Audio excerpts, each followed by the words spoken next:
Hello, we are live. We're coming at you live. Today we're going to be doing some Netrunner. It does say Netrunner. That is a big deal. It's a big start. I'm going to press update information again. We're live. We're going to be playing some Netrunner today.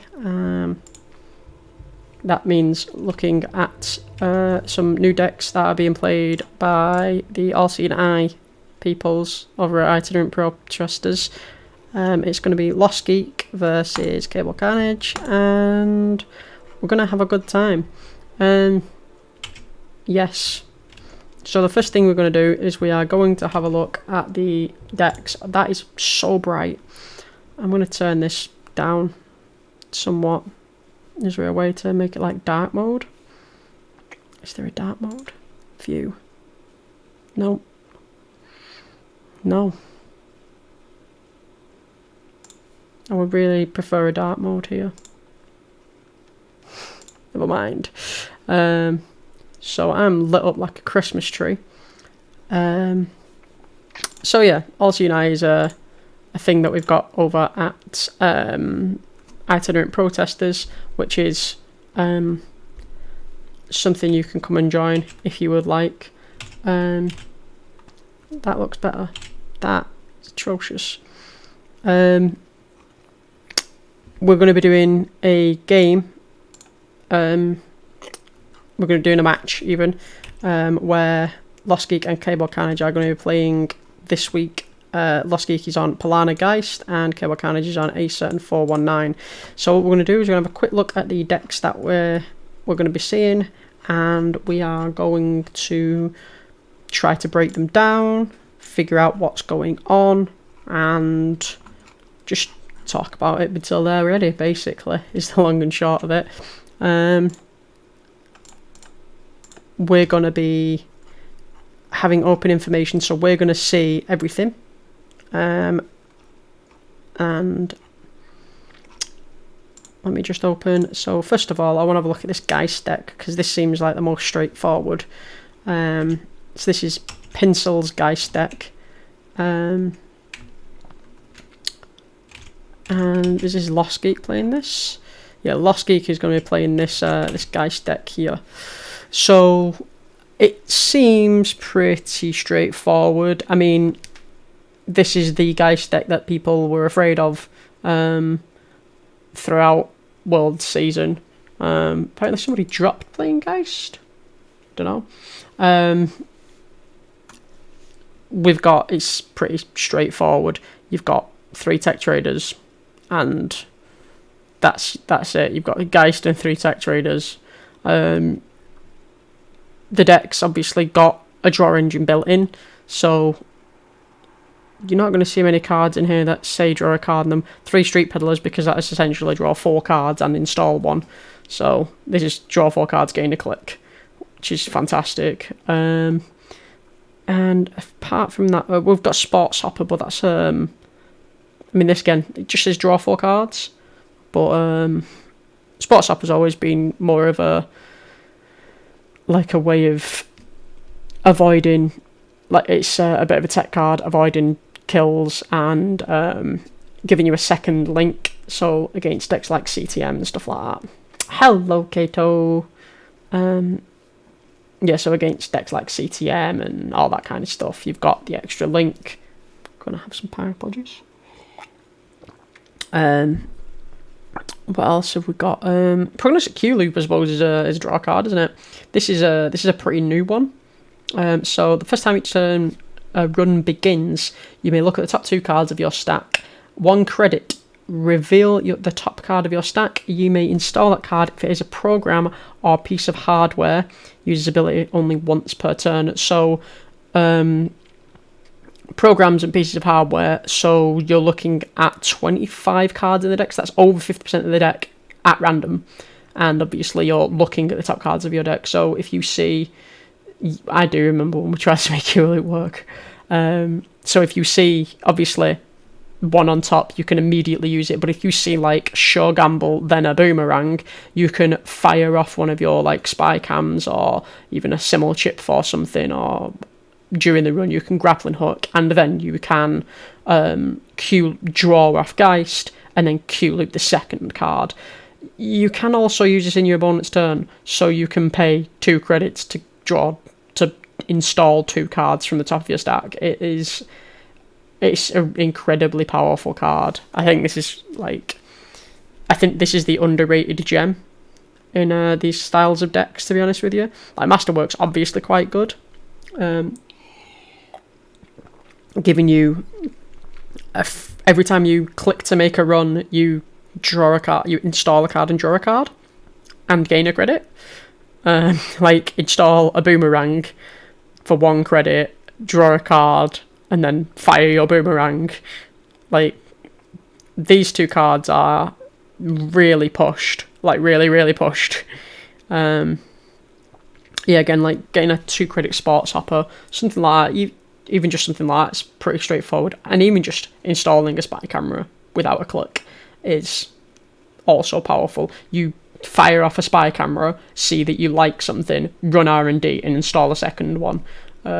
That's the kind of thing that you're able to do here as well. Street Peddler obviously going to get you through your deck quite quickly, and then breakers wise, so it's actually pretty standard really as a breakers suite. So you've got your Paperclip as your Fractor, Aminu as your Decoder, and Bacalta as your killer. So pretty straightforward really. Obviously no restricted list means Clippy a little bit easier to play now, usually be Corroder, but yeah, so like being able to like fire off these like massive amounts of card draw you've got with Geist, and then just discard a Clippy at the end of turn, obviously great, but I mean not the biggest deal really. Its efficiency is what you're playing it for, and sometimes you install it for no clicks, as opposed to normally installing it for no clicks anyway. This deck seems absurd, to be quite frank. Yeah, so, and then as a tech card, we've got Clot in here as well, which I think I'm not too versed on. I'm not too versed on the meta at the moment, but Clot to absolutely smash Titan. Yeah, like Clot and Simul Chip both help against Titan. Obviously, you can also Q-loop it, which is really quite cute, actually. Like, I hope that happens. I hope that's happened in a game, because that's just ridiculous. And then, of course, you've got Stim Hacks, Stim Hack, Q-loop, Masterwork. Does this work? Oh my god. You can Stim Hack and then trigger your Masterwork to install like a sports hopper for 2 of your Stim Hack credits, or a boomerang for your, or even a Q-loop. Well, the Q-loop is free. What is wrong with this deck?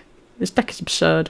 Yeah, and then of course you've got Miss Bones as well as another tech card, and then to round out the whole deck you've got the back. This is the card that's like, you want to find it fast, 1 the back. That's genuinely the most surprising part about this deck for me. This is a card I want to see often, and as many of as possible. Like, you want to see your first one really early, use it, and then see another one, and then like have another one ready to go, so then you can go again. But I mean, I don't really understand how this card works completely. Last time I played Geist, I was playing Levy, so it's a long time. It's a long time since gone. Something that I like about this deck, like I suppose something I don't like about this deck is it's got 6 spy cameras and a Stargate. Like, that's a lot of R&D pressure. Like, you have got the initial pressure from diversion of funds, so they have to protect HQ, and I suppose they know the spy cameras are coming, so they have to protect both anyway, so you might as well just play the most powerful card in standard. You might as well just play your Stargate. But that's the card that seems most out of place, the Sparkly Geist. I wonder if we can Armand Geist Lara. See if, nope. Whoa, No, not maps. Glitter Apocalypse. No, I did not mean Glitter Apocalypse. Boo. Boo. No. Can't see one, sadly. Yeah, never mind. Yeah, so like this is the Geist deck that we're going to be seeing. I'm gonna move this over here so I can see this. And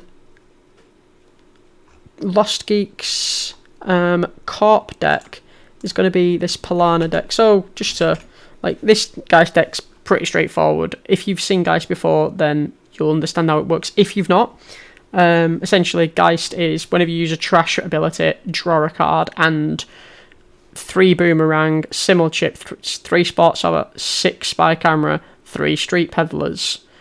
These are your triggers for it, and then these 2 grappling hooks as well. These are your triggers for Geist, so you're going to keep drawing extra cards while you make your runs. You get to draw cards in order to break subroutines. You get to look at the top card of your opponent's deck and then draw a card. So the loss of spy camera, like the loss of the card spy camera, isn't a thing.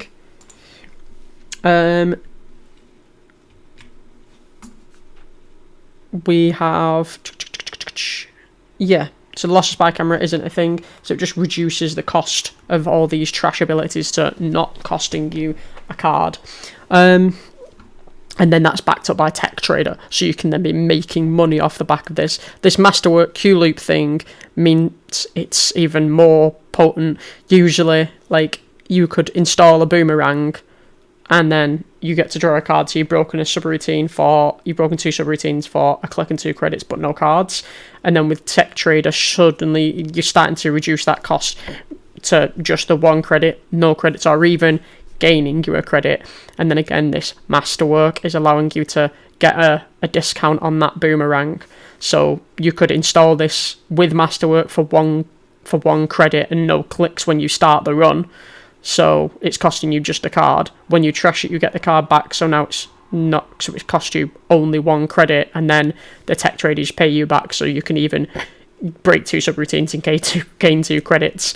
Then obviously the boomerang goes back in your deck. Eventually, you're able to end up in a situation where you just keep redrawing the boomerangs because you see so much of your deck. You're just basically guaranteed to see these cards over and over again.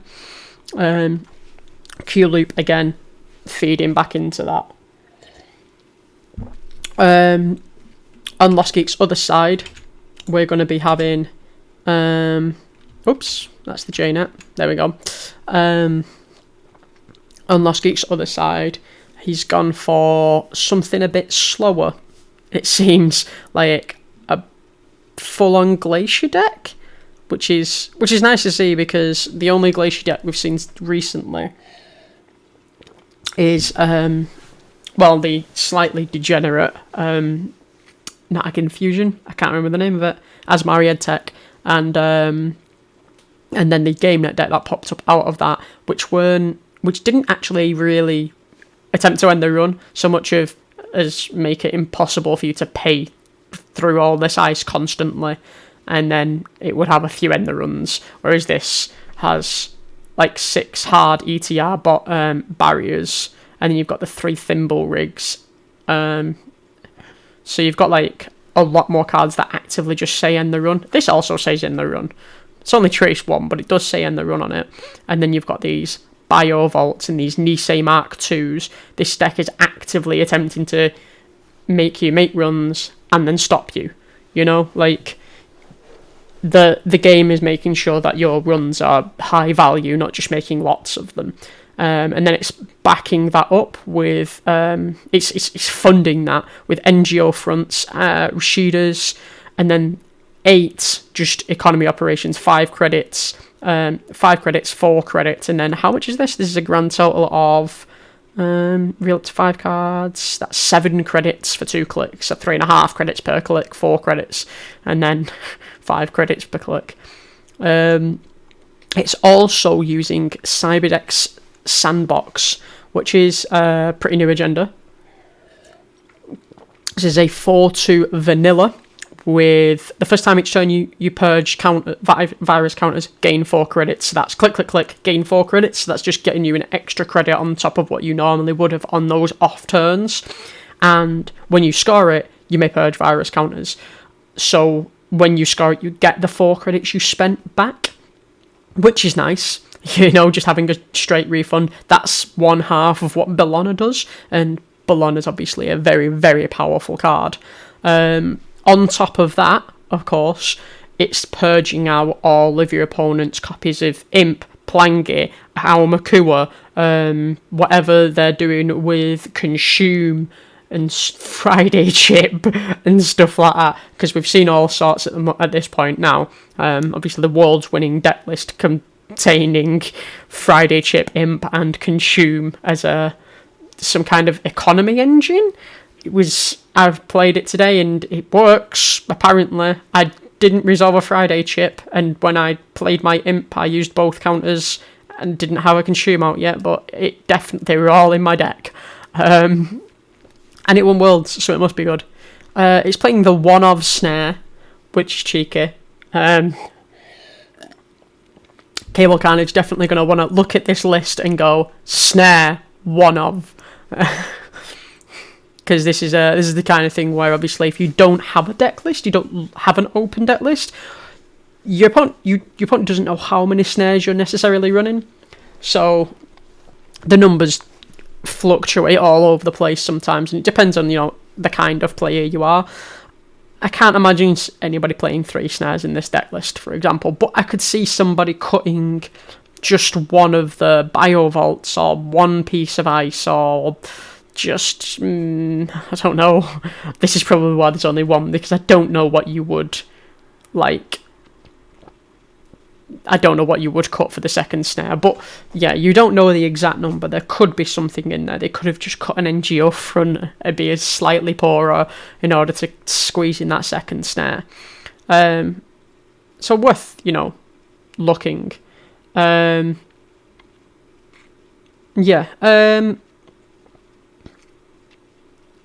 seems pretty straightforward. The ice, I'm going to go through the ice before I do these upgrades here. Oh, obviously, the rest of the agenda suites. So we've covered Cyberdeck Sandbox and Nisa, Obakata Protocol. As an additional cost to steal Obakata Protocol, the runner must suffer 4 net damage. Obviously, just a very powerful card. Your opponent just needing a sheer number of cards in hand in order to deal with it. There's no punitive counter-strike in here. It's not forking you, like, if you steal this, you die. If you don't, I score out and win. It's just a case of, it's hard for you to steal an Obakata Protocol. Especially when your opponent has a data loop on the server. So, data loop is, when the runner encounters data loop, they must add 2 cards from their grip to the top of the stack. If you only have 1 card in your grip, you add that 1 card, because there's no if able, for example, and then it's just got, if the runner is tagged, end the run, which is not going to come up here, and then it's got end the run. You could have somebody floating a tag, but it's very unlikely. So this is basically a 1 subroutine, end the run ice. Which, like I say, combos quite well with Obakata Protocol. It also then again combos well with border control, because if you run into this, get through the server, and then they border control you, even if you had 6 cards in hand, you need 8 cards to get through a data loop and a border control. Or 2 data loops. There are 2 data loops in here. Obviously, it costs 7 to res and only has 4 strength. So this is going to cost, if we went back over to this Geist deck, which obviously that Geist deck is not the one that's across from it, but this Geist deck, Paperclip, breaks this for 3 credits. So your opponent has to run it 3 times to be at a net loss in credits. But that's not where the power is. The power lies behind protecting Obakata Protocol and with border control, just taxing you on cards. And all the while, every time you're taxed cards on the data loop or on the Obakata Protocol, you are then going to be drawing cards again which triggers the Palana ID, which gives it even more money. I think you could genuinely play this out of a different ID, because you've got, let's have a look here, you've got your 3 agendas, you've got 3 NGOs, 3 Rashidas, 2 Celebrity Gift, 3 Hedge Fund, 3 IPO. Like, these cards are all, there's a lot of money in this deck. And then, as well as that, you've got the Cyberdex Virus Suite, which combos with this Sandbox to just essentially gain you a credit when you fire it, or gain you 4 credits when they access it. Now, if this goes in Archives, it means every time your opponent runs Archives, if you've scored a Sandbox, you gain 4 credits. Like, the first time each turn that they run Archives. That's really powerful. You've just got this one of vanilla, just as an early gear check to help push out like an early Nisei or something like that, it seems. If we move on down into the code gates, we've got Engram Flush, which is just one of the most powerful code gate ice you can have at the moment. 2 to res, 5 strength, so not easy to break at an even rate. Like, no one's breaking this for 2 credits. When the runner encounters this ice, choose a card type for the remainder of the... Hello, Javi. Sorry, I've had the Discord open. I've just realised. I'm gonna move this out here. Meh.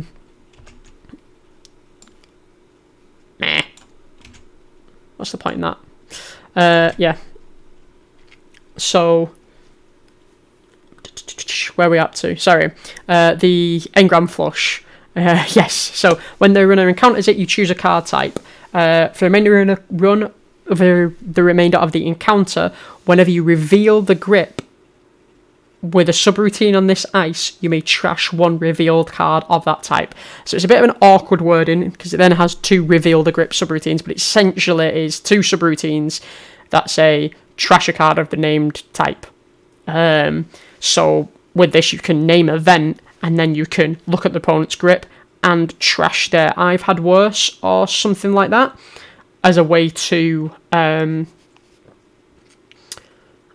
obviously circumvent that damage, because it's not damage. But again, it's another card that's just taxing the amount of cards you are allowed to hold in your hand at any given point. Engram Flush, Data Loop. This card's very cheap to break, but always costs you T cards. This card is very expensive to break, and if you don't, it costs you 1 or 2 cards. It might cost you 0 cards, but if they've missed on it, then they won't miss the second time. Unless, of course, you just bin your hand to steal the Sobakata Protocol, and then you're going to be drawing more cards, gaining Palana foods, more money. And then they obviously get to go again the next time, because this card with a Black Orchestra still costs 6 to break. 6 is a lot of money, really, for a 2 to res code gate. Moving down, we've got Macrophage. This combos again with Cyberdex Sandbox, and is also just a very powerful card against Almakuas and things like that. So 3 to res, 7 strength. We've got Trace 4 if successful Purge Virus counters. So this is just firing off this Sandbox. That's all this is really doing. But like I say, it does also, Purge Virus counters, which can be relevant. And then you've got Trace 3 if successful trash a virus counter. Trash a virus that kills our Makuas. It kills all these cards. This is going to be this is like a tech ice, which is why there's only 1. But I do like that this first subroutine combos with your agenda. So then it's always got Trace 4 if successful, gain 4 credits. Trace 2 if successful, remove a virus in the heap from the game. Again, not going to come up too much, but sometimes it will if you want to try and simul chip their chisels or something like that to get through with Friday, to get through with Devil Charm, something like that. And then finally, Trace 1 if successful, end the run. Sometimes that's going to be relevant, sometimes it's not. If we have a look over here, Geist has 1 link, for example, so some runners it's just going to have no game text against at all. Moving down the list, we've got Slot Machine. Engram Flush and Slot Machine sort of share this space of very cheap code gate that just taxes you. 3 to res, 5 strength. When the runner encounters this ice, put the top card of the stack on the bottom, then reveal the top 3 cards of the stack. It's got 3 subroutines. The runner loses 3 credits. If you reveal 2 or more cards that share a type when this encounter began, gain 3 credits. If you revealed 3 or more that share a type, place 3 advancement tokens. So you're looking at this first one. It's a 3 to res, 5 strength ice that says the runner loses 3 credits. That's probably playable enough on its own. And then it gives you the information, which is good for the engram flush. And also, it's got this second subroutine. If you reveal 2 or more cards that share a type, the runner, you gain 3 credits. So you can immediately get that refund. So if your opponent runs this and reveals 2 subtypes and goes, well, I can't afford to break it, or I don't want to spend the 6 credits it's going to cost me to break it, they lose 3 credits anyway, and then you gain 3 credits. So the runner's often going to be looking at that second subroutine as they're going to have to spend 6 or 7 credits anyway to break a subroutine on this. The first subroutine's probably going to cost them, like with a Ngolo, for example, the first subroutine costs them 3 credits anyway, and then the second subroutine is going to cost them another credit. So that second one is either they lose a credit or you gain 3 credits. The third subroutine is often not going to come up, but it places 3 advancement tokens on a card. If you've got this on a central and you hit, and then you put 3 counters on a card and a remote, that can change the value of runs for the rest of the turn, because suddenly you could have gone from having just a single face down card with nothing on it and no Lacosta grid or anything like that in the server to a 3 advanced card in a server. Suddenly you could just score an Obercarter next turn. It's unlikely that that's the outcome, but it's a possibility. And then Cyberdeck Sandbox is scoreable, and Nisei is scoreable in 1 turn out of nowhere. And also this Biovault or this NGO front, if you've single advanced an NGO front, now you've double advanced it, you've just gained 3 credits for free. Like, that's a pretty decent flaw. It's essentially the second subroutine is resolved again. Or this Biovault, if you've placed that face down without any counters on it, you can get 3 free counters on it in order to now end the run at any point for 0 credits. That's incredibly powerful. Again, like I say, it's not going to fire often, but when it does, it can be incredibly powerful. Often, even when it fires, it might save you a few clicks and a few credits here and there if you've installed advanced an Obercarter or single advanced one of these cards, or even double advanced one of these cards. You're not going to have to obviously pay the clicks and credits to do that if you could then score them just straight off the back of this slot machine. But that's not the greatest value, but it's still value. It still gained you 3 credits and 3 clicks. But yeah, it's unlikely to come up, but when it does, it can be quite exciting.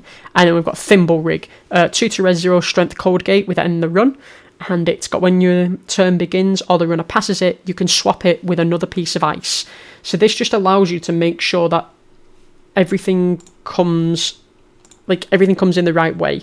If you've had to put a border control on a central, like on R&D early because you're afraid of your opponent playing a Stargate, or you've had to put data loop on HQ because you're afraid of a diversion of funds, which, fine, you've spent 7 credits, but it means you can make that play, because you can then install this Thimble Rig and move it to the remote, and then swap it from the remote onto that HQ and swap it with that data loop, and now your data loop's where it needs to be.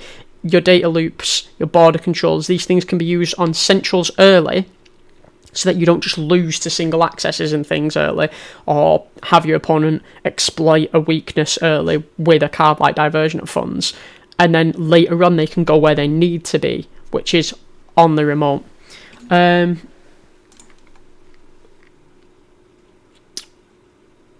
Let's just block this thing. How do you block? Block. Thank you.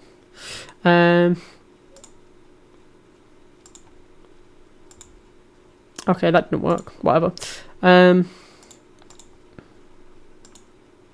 we go. Sorry about that. Yes, so it allows you to put the things back where they need to be after using them early, just to prevent you from hemorrhaging agendas or losing your Rashidas early, things like that. And finally, we round out with just 3 Nances, which is 8 to res, 5 strength, 3 subroutines. First subroutine is look at the top 5 cards of R&D and rearrange them. A generally really powerful ability, which doesn't get to see a lot of play because it's on precognition, which is not a powerful card at all. But when you stick it on a piece of ice, suddenly that subroutine is quite powerful. Like if you put this on R&D, that first subroutine cannot resolve, or else they just can't get any value out of it. Second subroutine, you may draw a card. The runner may pay 2 credits to draw a card. So it's increasing your speed, and if they pay 2 credits to draw a card, then you gain a credit off Palana Foods. So, they lose 2 credits, you gain a credit, you gain a card, they gain a card. It still breaks out in your favour, and then do 1 net damage. So, they draw a card, they lose the card that they just drew. If, whenever an encounter ends, if the runner did not break all subroutines on an answer, you do 3 net damage. So, if the runner is broke when they hit this, you get to precognition, draw a card, and do 4 net damage. If they're not broke when they hit it, then you do 3 net damage. It's pretty ridiculous. If the runner breaks it, obviously, that's fine, but it costs like 9 credits for an MK Ultra to break this. That's a lot of money. With a Buckhalter, it's 7 credits with the 2 refund. That's still 5 credits. Still a lot of money. So yeah, Anansi, just another powerful piece of ice that has been around for a while now. And finally we rounded it out with Biovault and Lacosta Grid. So Biovault it can be advanced, and if it has 2 counters on it, then you can trash it to end the run. And Lacosta Grid is a 3 to res, 4 to trash. That's a lot to trash. I didn't realise how much it was. It's a region that can only go to a remote server, and when your turn begins, you play an advancement token on a card installed in this server. So it means that if you have 2 face-down cards, a Lacosta Grid, and one of these 2 agendas, then you get to score it from no advanced state. Or obviously, if this Lacosta Grid is face-up, then you can do it again later on in the game. So it's a very valuable threat because it just turns these cards into essentially 3/2s. And also, your protocol can be single advanced with another face-down card. It can also just be used with the Biovault to add a random counter. You can install your Biovault face-down, not spend the time and the money to advance it, and then on your next turn, the Lacosta's going to put a counter on it, and now only cost you 1 click or 1 credit to put that extra counter on.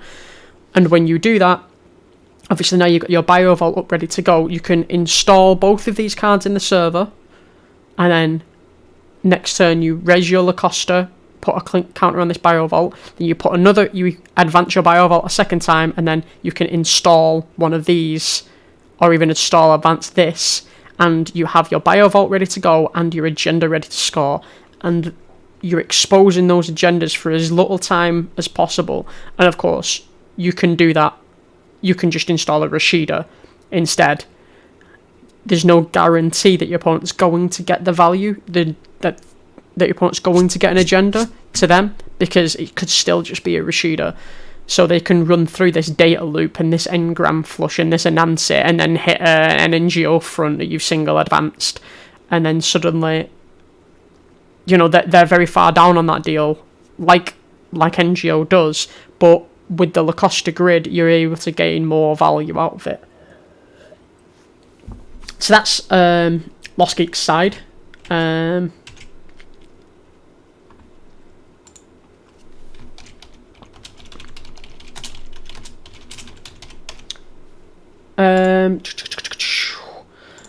The game is actually going up, so we are going to head over to the play section, competitive. Let's watch. Right then, okay.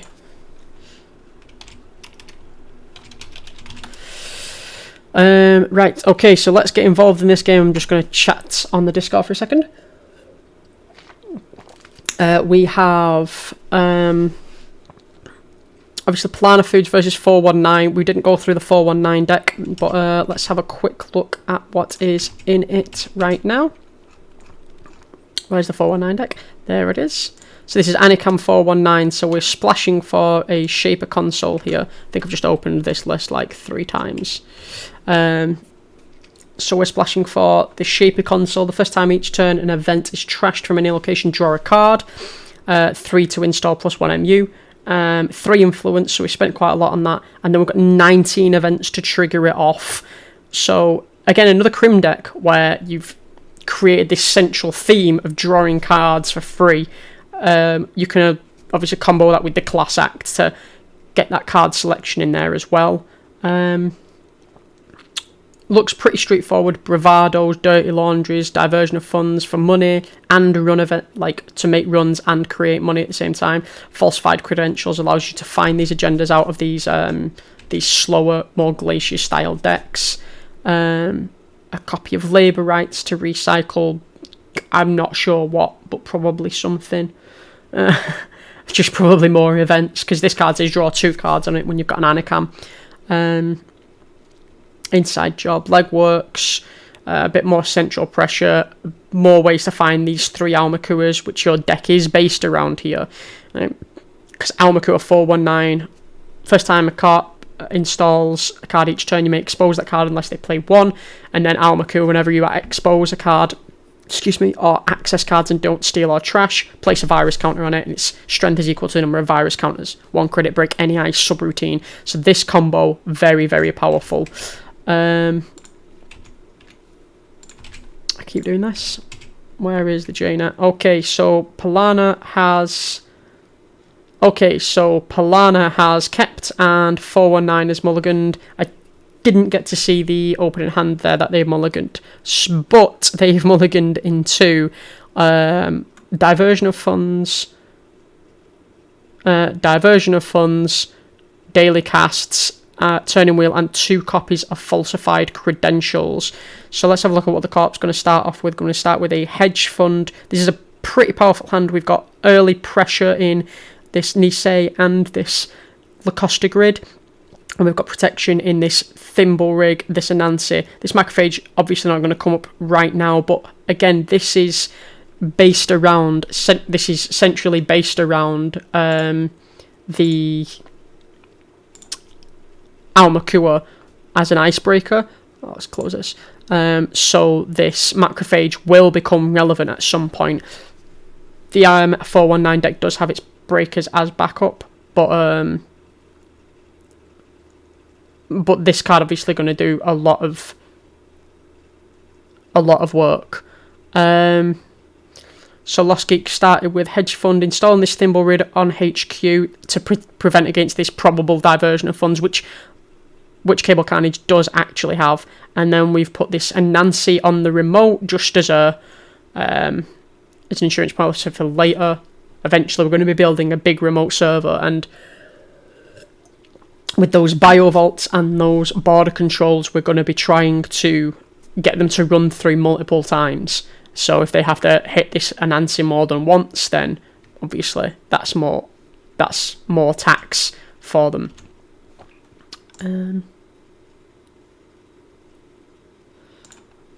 So let's see now. So cableCarnage is going to draw a card, triggering that Palana, giving them more money. So they're going to draw a second card, because if they draw 2 cards in the 1 turn, Lostgeek will only gain the 1 money. And they've drawn another daily casts. This is, I'm going to say, not the greatest pair of cards they could have drawn here, but it is what it is. Yeah, pretty bad start from 419. It seemed like the hand seems alright at first, but I think if they would have been able to draw into a dirty laundry even, or just anything like that, they would have been able to get started on deploying that daily casts. But now they've got to deploy the first daily casts, which is great, but now they're left with 6 cards in hand. They can only really afford to play 1 of them, because this diversion of funds, if they hit a vanilla, then they lose it for no value.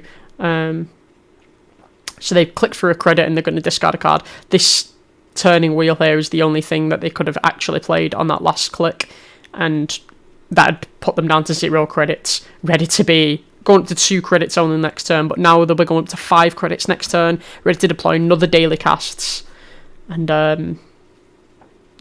get their economy online, even if they're going to have to lose out a little bit here.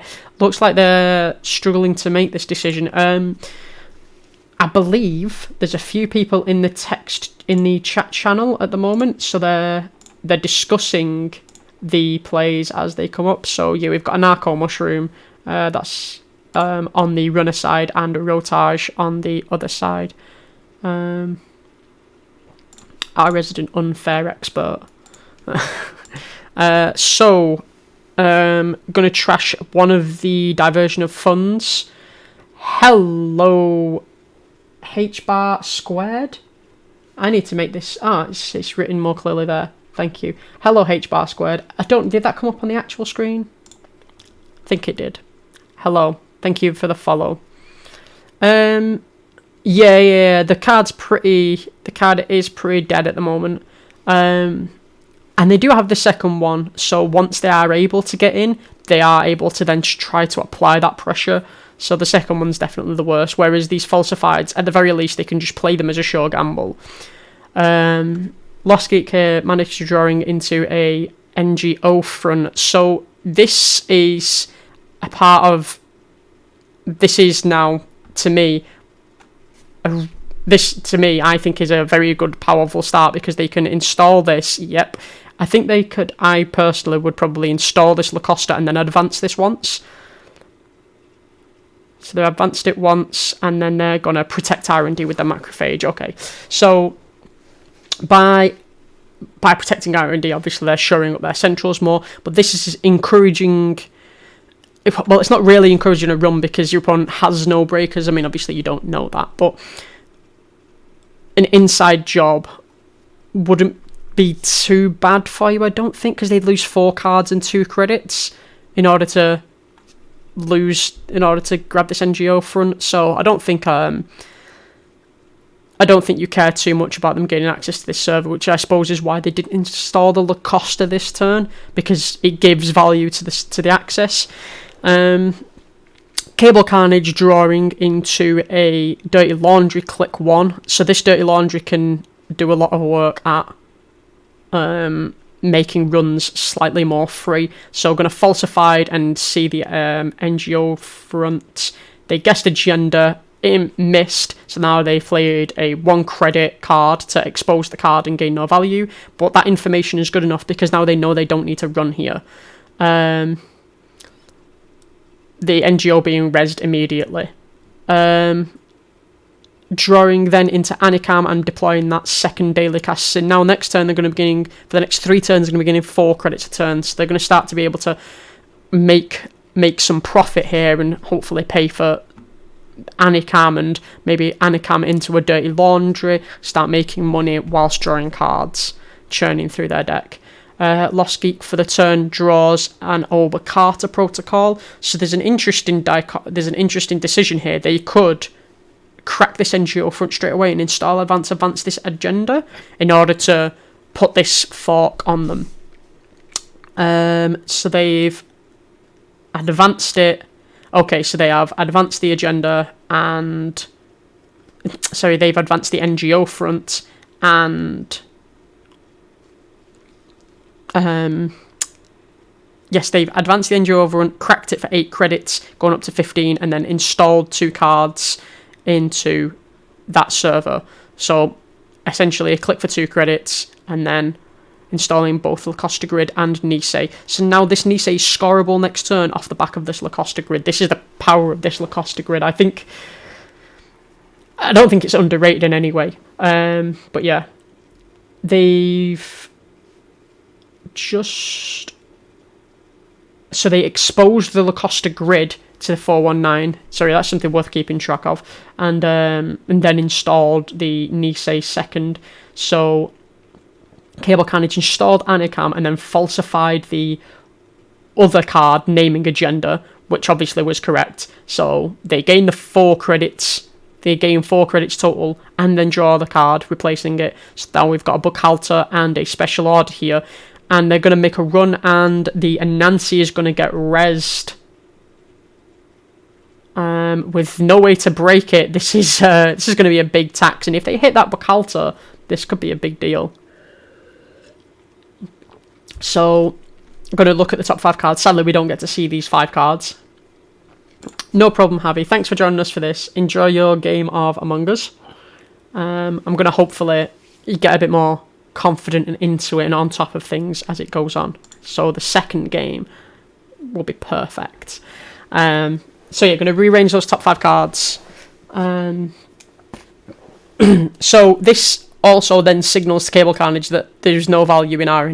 Well, sorry, this is cableCarnage's last click, so...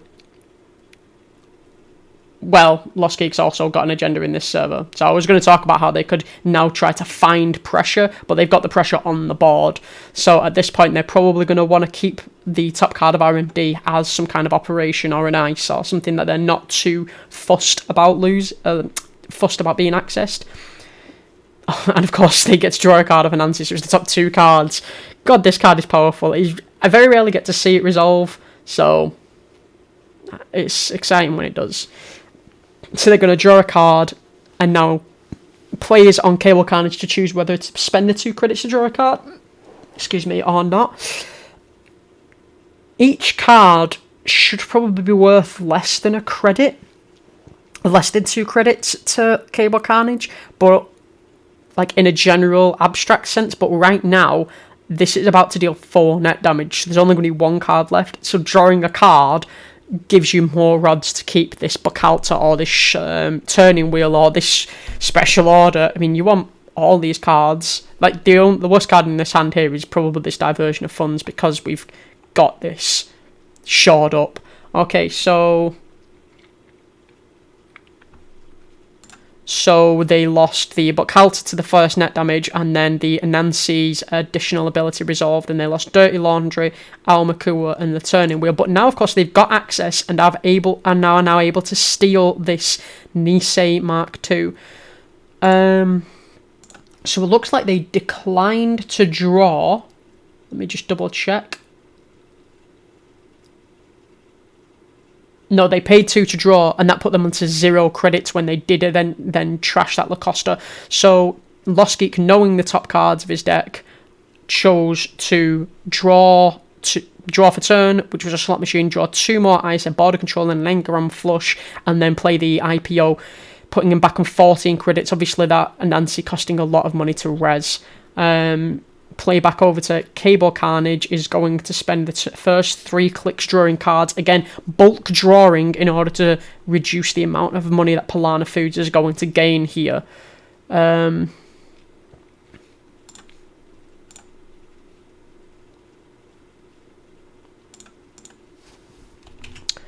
then just waiting on that final decision now. Drew an Almakua, which is obviously replacement Almakua, very good, and Earthrise Hotel, allowing them to turn credits into cards. Like I said, each card should be worth like less than 2 credits, partly because of cards like this.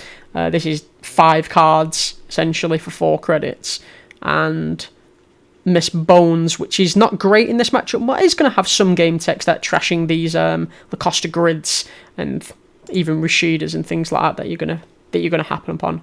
What is this? Trashing stall cards. Just double checking. Just waiting on that final decision here, because they could plant this Earthrise Hotel, which would then trigger this Palana every turn. But if you're looking at playing events, then this Anacam is going to be triggering Palana anyway. So if they're expecting to be playing events for the next few turns, then with this diversion of funds in this Special Order, then the drawback of playing Earthrise triggering Palana isn't huge. Going to go with the Almakua here, so then next turn they can start running archives and trying to gain value. However, we know Lostgeek's just drawn 3, now 4 extra ice, so they're going to be able to shore up that last server, and it's going to make it very difficult for Almakua to get in. But of course, HQ only with a Thimble Rig. Slot machine and engram flush here, very cheap options for diverting those turtle runs away from archives and HQ. We're just going to have to see exactly how Lostgeek plays that out. Drawn an extra card in this Anansi here for first click. Let's see what happens. cableCarnage must be trying to figure out exactly how Lostgeek is going to apply pressure here, but I think with this turtle down now, it is turning from Rush into Glacier. We do need to now find ways of shoring up these servers, so we're going to put an engram flush on archives, which is going to do a lot of work, I think.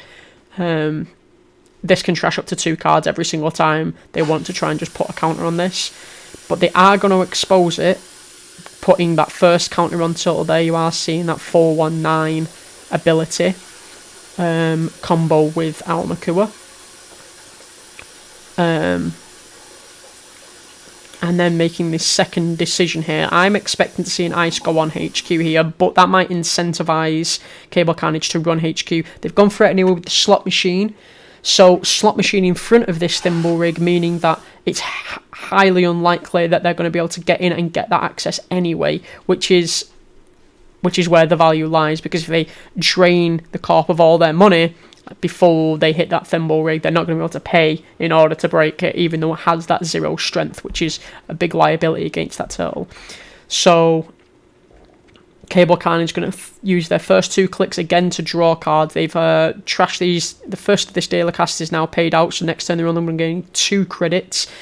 So they're going to click for an Earthrise and a Boomerang as draws, and then we'll see where they go with this. So that Boomerang can help against this Anansi a little bit, but not too much. So they're going to go R&D here and hit this Macrophage. Now this is a big deal. So Trace 4 Purge Virus counter, so that's probably going to resolve. Trace 3 if successful, trash a virus. So now Lostgeek could pay heavily into this. Needing a Trace of 7. They could just pay a few credits into this to trash this Almakua off the bat with no contest. Of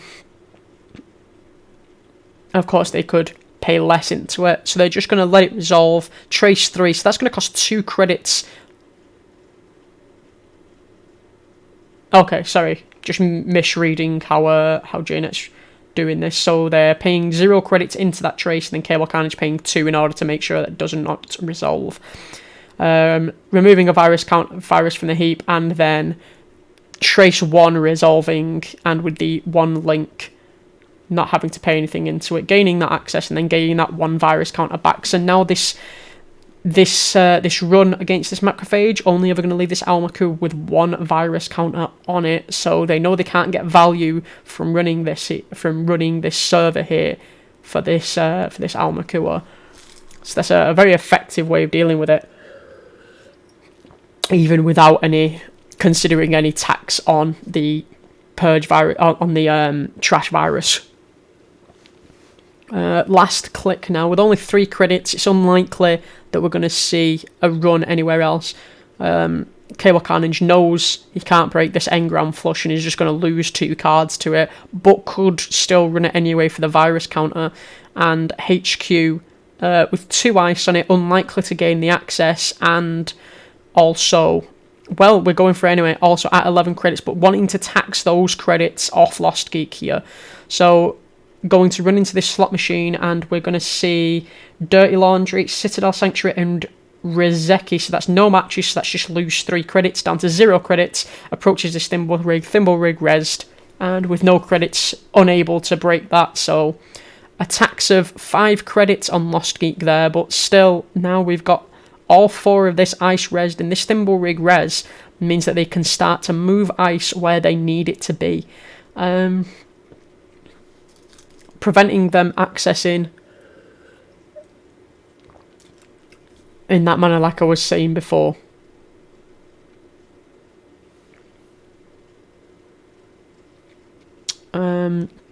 So back over to Lostgeek now for their mandatory draw. They're going to hit this engram flush, and then they're going to click into a Nisei Mark II. Now they could apply some pressure with this, or Nope, they're going to choose to draw. They've hit a lot of ice here and not a lot of money. So choosing to draw again, hitting this IPO and being 2 credits short of playing it now. So probably going to have to click for a credit here and then discard 2 cards.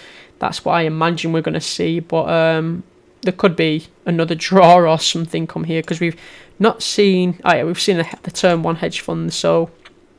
Not going to be able to draw into a lock that can do much next turn before playing this IPO, so I can expect just a credit here, possibly installing a card, but installing a piece of ice will cost them a credit.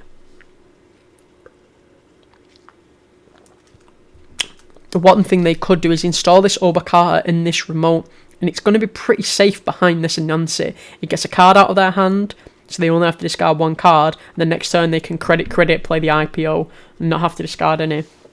So that's how they'll be able to keep a high volume of cards, but we'll just have to see what kind of decision they go for here. Deep in the tank. Just having a look through here and seeing what options are available to cableCarnage now. So with this boomerang, they have the ability to try and make a valuable run against a server, so but I don't see that being able to net them this Obakata protocol here, so I don't think that they've got a great chance of applying too much pressure, though looking at it now, so they're going to gain 2 credits from this they're going to gain 2 credits from this daily casts beginning of the turn. So yeah, Lostgeek choosing to click for a credit and then discard the engram flush. So one of the options that I was thinking of that were available to them there being install the boomerang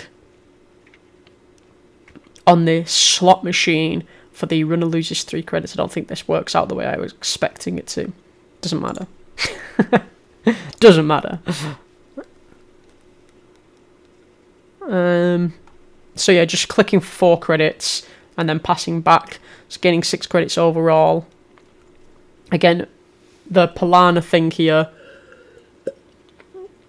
forcing the runner to choose cards or credits, because if they choose cards and credits each turn, then they're gonna start giving Palana more and more money.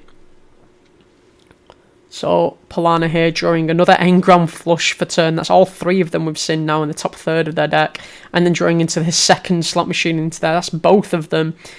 Click for a credit and then play the IPO. Up to 13 credits now. 1 more card to discard here because of that extra draw that they've taken.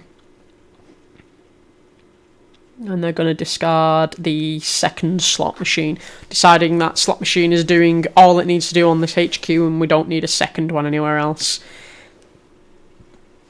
cableCarnage. So now on that 13 credits, obviously, engram flush in perfectly resable, but getting in position for this border control, data loop, and Obakata protocol, which is a great way to try and finish out the game. Using border control, maybe to protect this Nisei, force out this Nisei the first time, get those 2 points in play, and then using the Nisei counter with data loop in order to force out that Obakata protocol, in order to finish the game. Lostgeek here, no more daily casts, no more drip economy or of any sort. So 6 credits. We're going to have to see how he deals with that. Wrong button.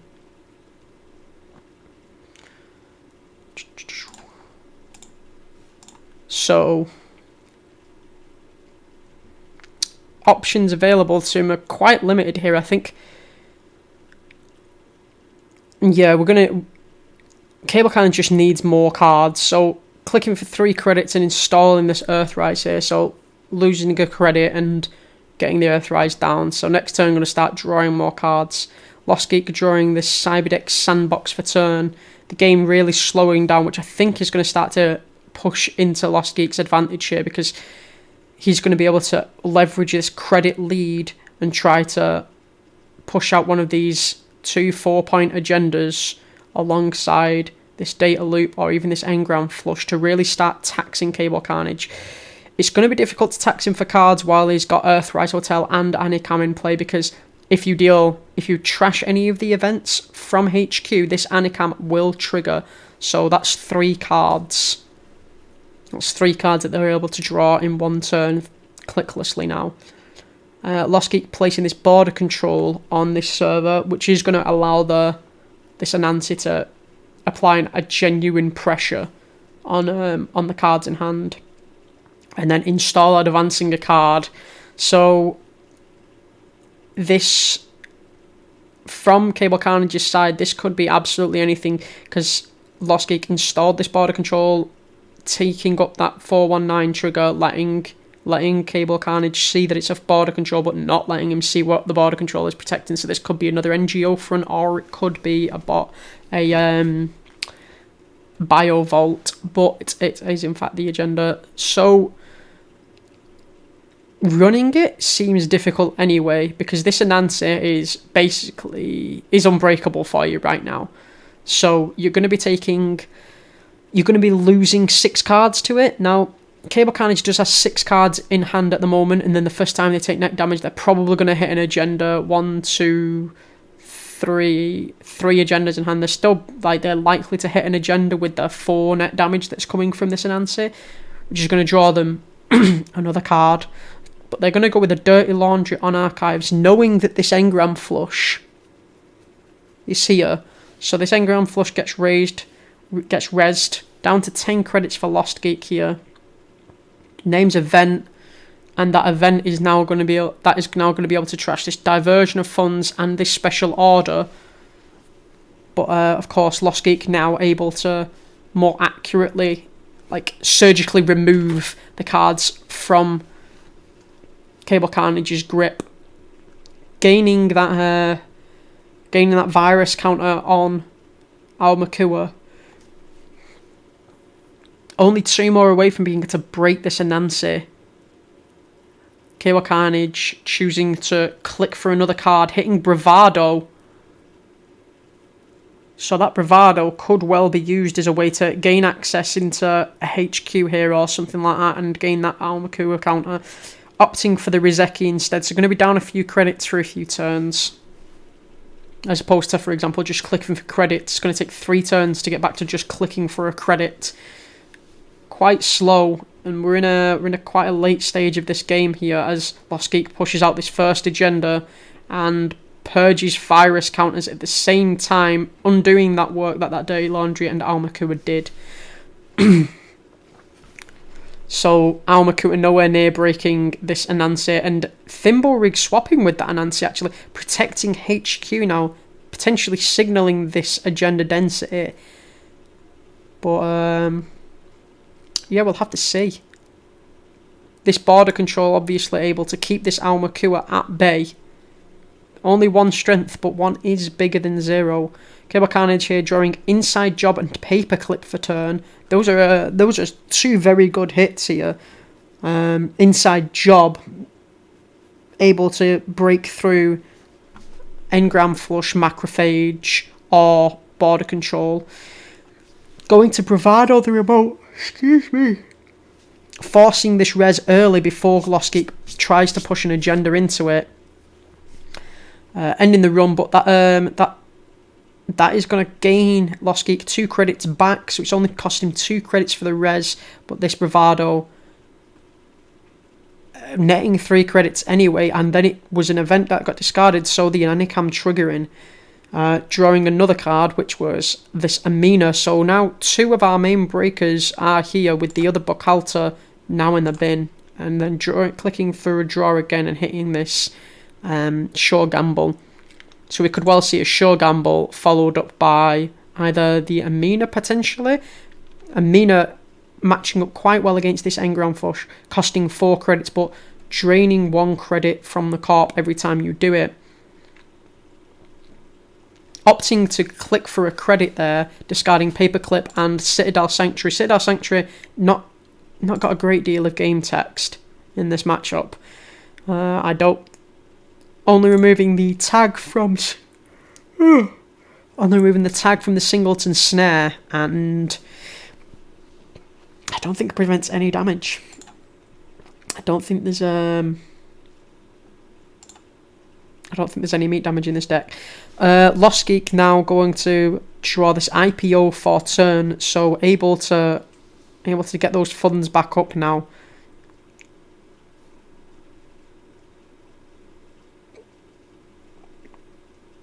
I think this is a JNet bug.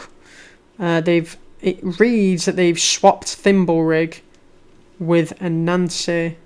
Unless they swapped it and then swapped it back. They've swapped it and then swapped it back. I don't know where this card has come from. Unless this is what they drew for the turn and I'm just going mad. They must have drawn a border control for the turn. They've swapped these two cards and now they've installed, advanced, and played the IPO. I could have sworn that they played the IPO, that they drew the IPO, but never mind. cableCarnage going to draw two more cards off this Earthrise Hotel, which are Diversion of Funds in the Class Act. This Diversion of Funds, the third Diversion of Funds they've seen. Not managed to play any of them yet. Let's see if this turn's any different, but it probably won't be. Well, actually, no, it could be. With Lostgeek only at 14 credits here, if this slot machine doesn't hit, then this Diversion of Funds, putting him down to 9, still not going to be great. Class Act, though, going to be able to turn those 16 credits. cableCarnage managed to use Bravado, Dirty Laundry, and various other things here, and Rizeki quite effectively to start prolonging this game, allowing that Rizeki to pay out. I think we're now at I think it's been online for 3 turns. Let me just check. Rizeki. Turn. So they installed it on turn 8, and it is now turn 10. So they are now credit neutral. So now they've played a card for 0 credits and not gained anything off of it just yet. So now it's credit neutral, and they've managed to use that Dirty Laundry and Bravado, and then this Show Game Ball that we've managed to draw into for free off the Earthrise in order to generate some cards now and generate these credits, which this credit lead, they're going to have to try and leverage this into, you know, stealing these points, because if Lostgeek can push out another agenda here, then he's going to be on match point. But again, obviously, the same is true the other way. If cableCarnage can steal here either this Nisei from HQ or this Obakata, they're also going to be on game point. A lot of thought going into this, because there's quite a few options. This Diversion of Funds, though I say, as I'm about to say, Diversion of Funds on HQ, stripping Lostgeek of credits would be great, but they don't need all that many credits to finish this game out. They have 6 pieces of ice rezzed already. Only need about 8 credits grand total in order to score out the last of their agendas here in total. 9 credits total if this Obakata Protocol gets stolen. I'll have to see how they play it out. This border control, this inside job on border control, not going to do too much with this paperclip in the bin, but possibly enough. It will save you 4 credits on that run installing the paperclip, but you will have to install that paperclip at a later date if you wanted to make another run there later. I don't think there's an easy option anyway. I wouldn't say this is like taking long unnecessarily. Not really sure what the correct play is here. I genuinely think there's a value here though in planting this Amina down and then running archives, making, what's the numbers line up like? Ooh, does not line up favorably against Macrophage, costing 6 credits in order to break Macrophage, and they only lose 1 credit. But I think applying that pressure of Amina and potentially even the Diversion of Funds as well, planting the Amina and then the Diversion of Funds would cost you a grand total of 8 credits and 3 clicks total to lay it down, putting you down to 8 credits. But then you can spend 2, 4, 5 credits, 13 credits total in order to get in and steal 6 credits off the corp, putting them down to just 8 credits. Going to opt for this class act and inside job play. So this inside job's offshoring those 4 credits that they need to install the paperclip till later. Approaches border control. Inside job, breaking it essentially. Now hitting this Anansi. Oh, this was an absolutely brilliant piece of bait by Lostgeek here, forcing cableCarnage to run through both the border control using this inside job and then this Anansi going to fire. This could be real brutal here. Going to get to precognition here. Oh, this is why you play border control Anansi for games like this. So cableCarnage is kind of committed to this, to the idea that they're going to steal, because they know the border control is here. They know that if this Anansi fires, it can be border controlled and then they can run again. So they've kind of committed to running this Anansi twice here. So they're going to spend a card, 2 credits, and 2 Anansi fires, and 2 clicks in order to eventually see this Obokata protocol that they cannot steal. I'm genuinely hoping they run again here, because this is like concession levels of ridiculous. Still rearranging the top 5 cards of R&D. I wish I could see them. This Obokata protocol is just... This is a genius level single advanced Obokata protocol. I don't know what I'd have done in this situation, but I certainly hope it isn't run through this Anansi twice, because I don't think you're coming back from that. Only 17 cards left in the stack, like 18, 19, 20, 21, 22. Like, you've got 22 total health. Never mind anything else. Still rearranging the top 5 cards of this stack. This is the worst part about Anansi, is that you're just waiting for them to decide what cards they want to draw and in what order they want to draw them, while you wait to die. Liquid Netrunner.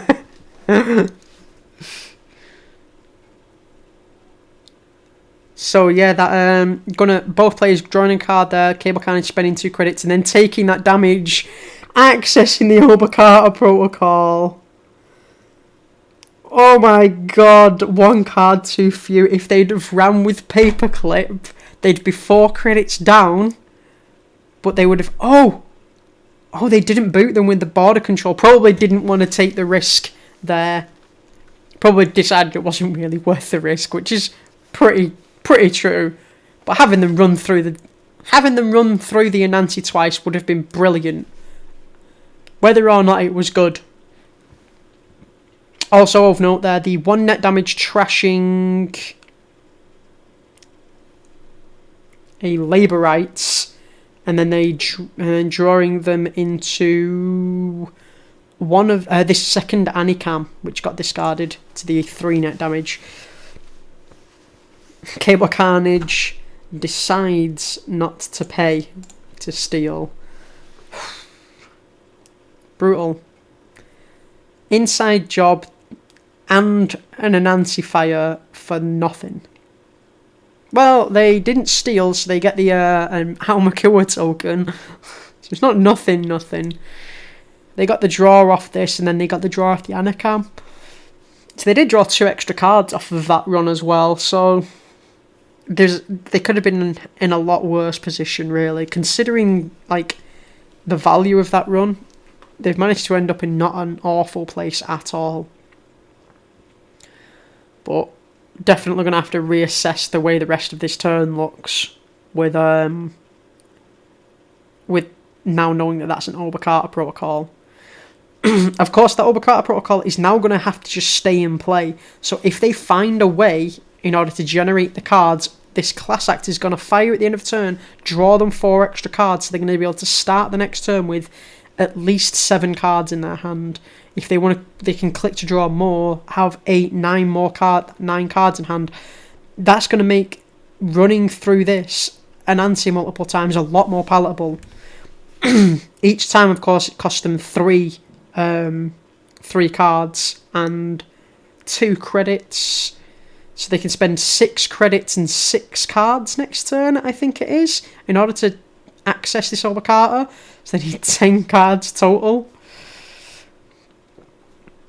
So if they can... So they've gone up to 4 cards. This is going to end on 8 cards. So if they click for another card, they can actually access and steal this Obokata on click 1 next turn. I think. They'd be 2 credits short, actually, wouldn't they, I think? No, because the Yamaku are now able to break this border control, but going to play the falsified credentials just for cash. Ooh. Ooh. That's an interesting decision. I think playing that falsified credentials just for cash is an interesting decision there. But having that credit total in the first place, it does put the Almaku up to 2 counters, but I don't think that's why you're doing that.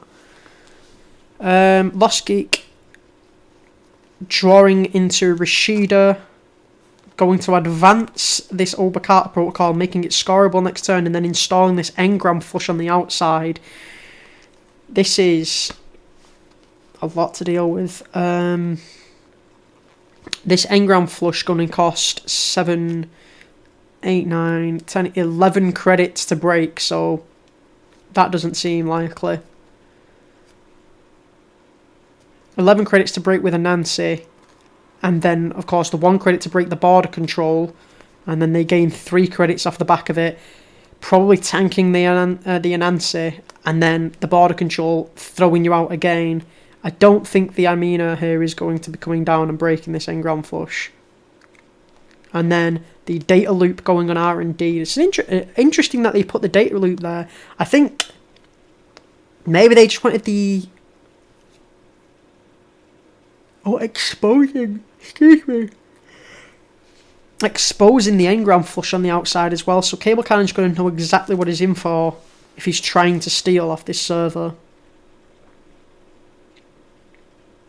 This data loop here on R&D looking a bit odd, but it's going to protect any central Obokatas quite effectively, forcing cableCarnage to spend 6 cards in order to steal a Obokata out of R&D.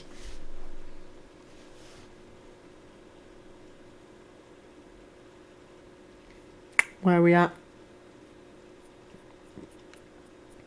cableCarnage trying to decide whether or not to begin this turn. So beginning of turn triggers, we've only got this Rozeki, which is now at a grand total of clicking for a credit. Like I say, not a big fan of Rozeki. Like, it's going to take, after this turn begins, it's going to take 3 more turns after that to be an easy mark. And it's an easy mark that has taken 4 turns, 5 turns to pay off, and cost you an influence out of Krim.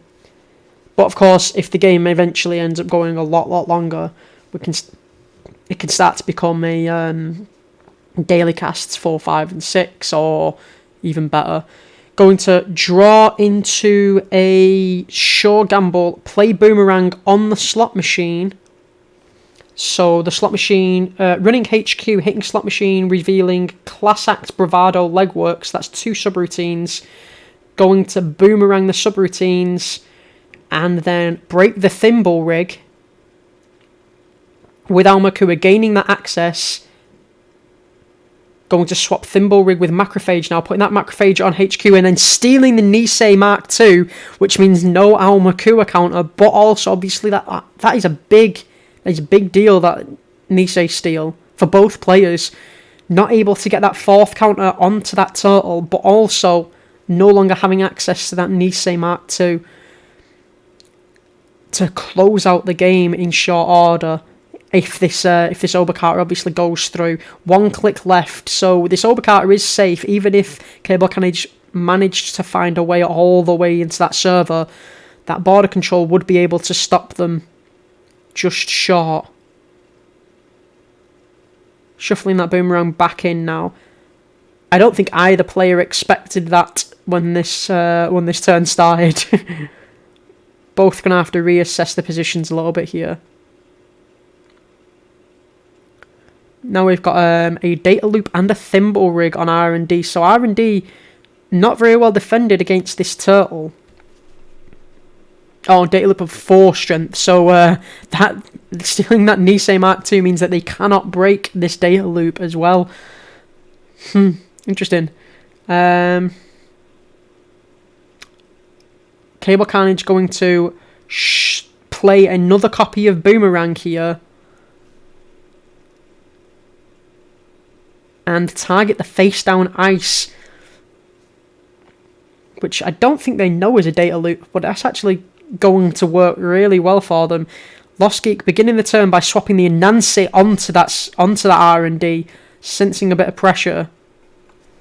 And that's a very beautiful bio vault there that Lostgeek has just drawn. Going to swap Thimble Rig with Anansi, and then showing up the central as they score this Obakata and make that server one empty. Down to just 8 credits, but not needing too many more to finish this game out. cableCarnage gonna reassess that HQ, that R&D pressure he probably thought he had a minute ago. Where are we at? Where are we at?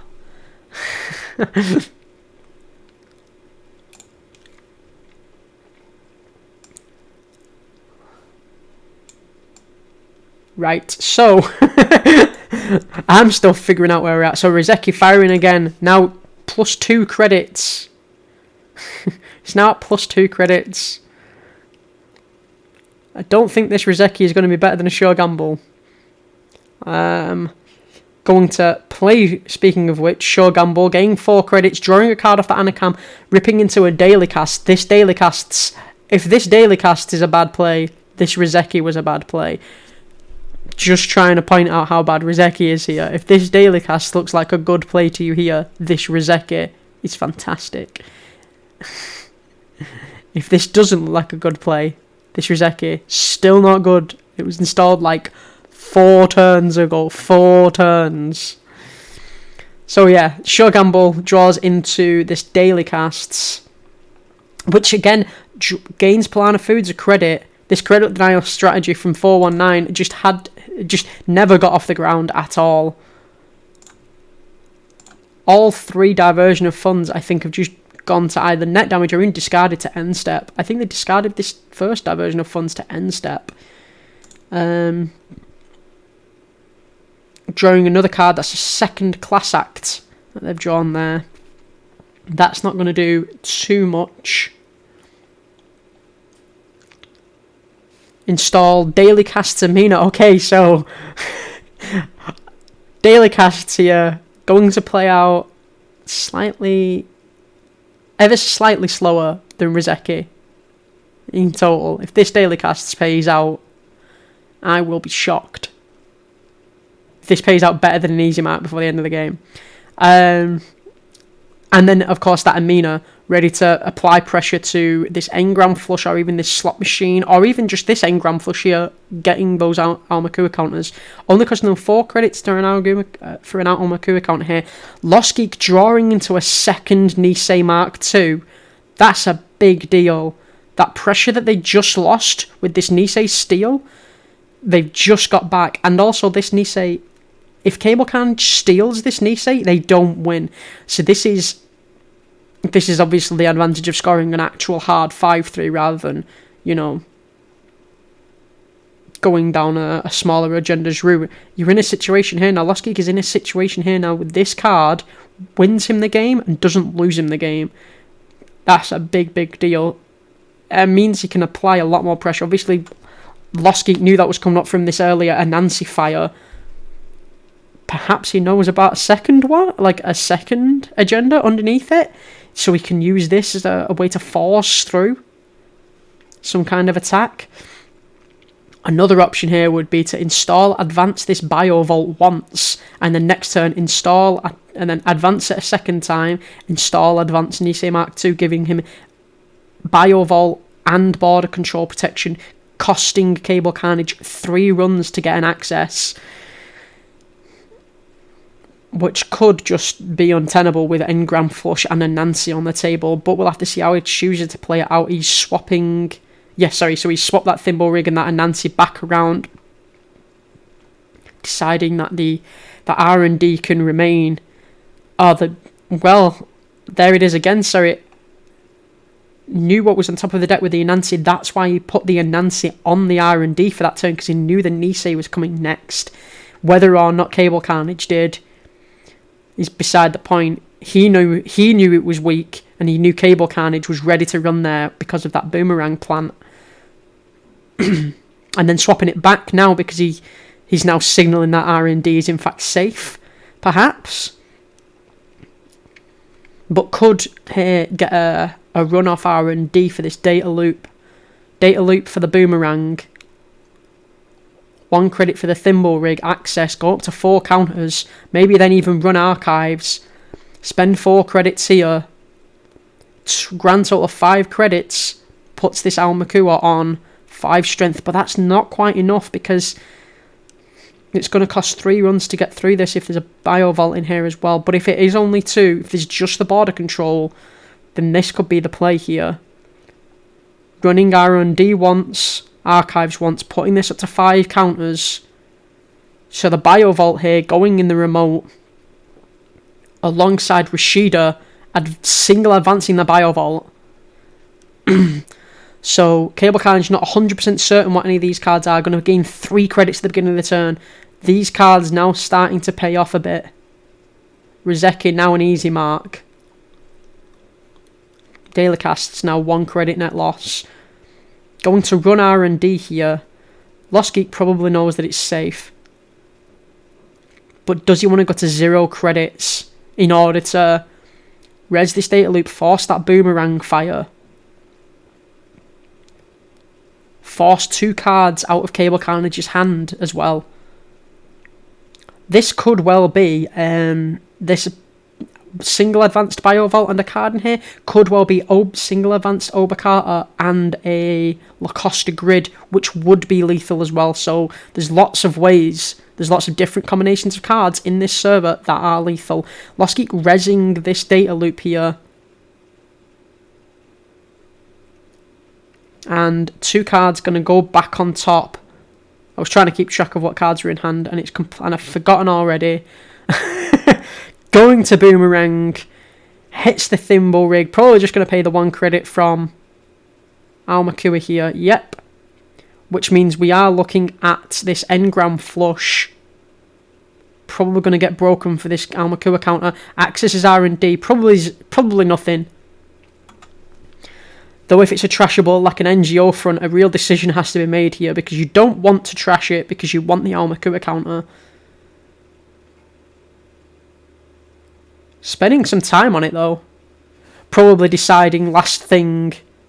Probably seeing an NGO front or something and deciding, double checking that whether or not they actually want to get in there. I can just run R&D, of course. That Thimble Rig getting swapped with the face down card, which cannot be rezzed.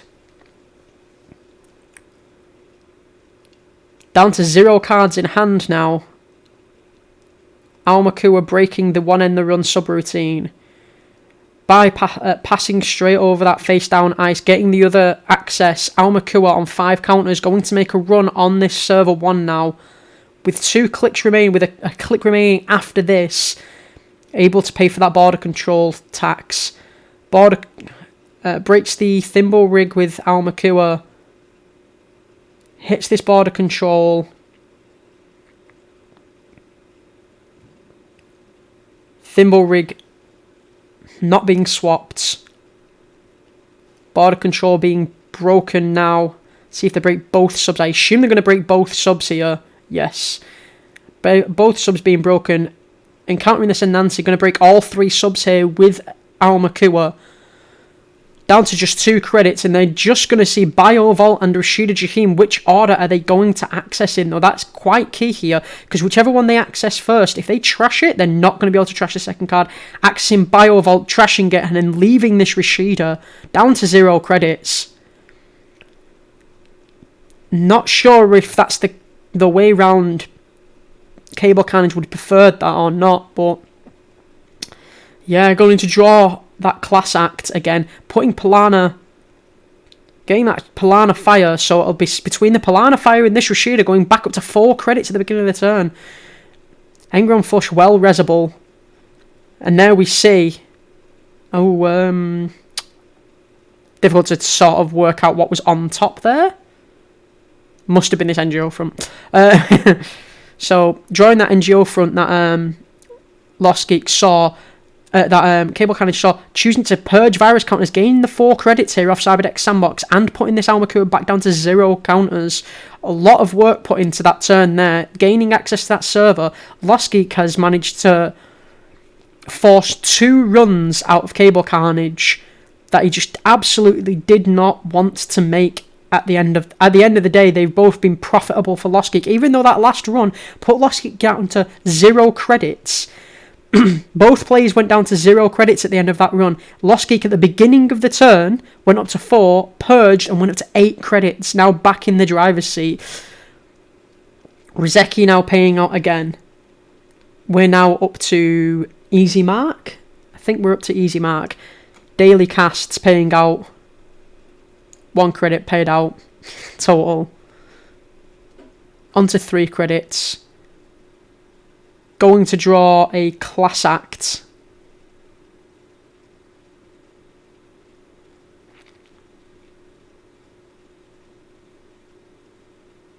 Nope.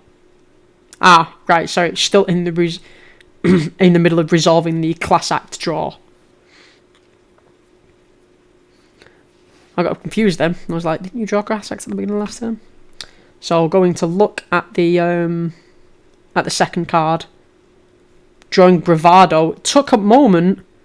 Bravado on this Engram Flush. Going down to 0 cards. I feel that Lostgeek should know that this is a class act, but mind you, I don't think they know the order. They don't know the order the cards were put back in, so going to name resource and hit. Down to 0 cards. This Bravado, though, going to put cableCarnage up to 7 credits and gets trash, draws him back into another copy of Class Act. What?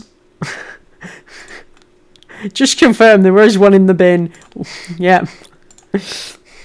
Drawing into another Class Act. Putting that 1 counter on that turtle. Not going to do too much. Drawing into a legwork. This is one way to close out the game. If cableCarnage senses a little bit of weakness here, going to trash the first class act to install the second, get a sheer volume of cards, and probably look at using this legwork to try and fish an Obakata out of HQ in the next turn or two. Lostgeek drawing a data loop for turn. Let's see how he tries to play this out. Obviously doesn't know that the legwork is there. Knows that there's a legwork somewhere in the deck, and we've only got... There's a 50-50 chance that cableCarnage has legwork at this point, actually. So, absolutely worth the thing, worth considering. Not sure what play I'd make here, to be honest with you. But cableCarnage at the end of that turn with the class act drawing a second armor current, but 2 boomerangs and a turning wheel can start to apply some serious pressure. And Lostgeek going to install advance the Obakata protocol here. This is it. Someone is going to win or lose before this daily cast pays out. Before the daily cast pays out. 9, 10, 11, 12, 13, 14, 15. cableCarnage has gained 7 credits off that Rizeki.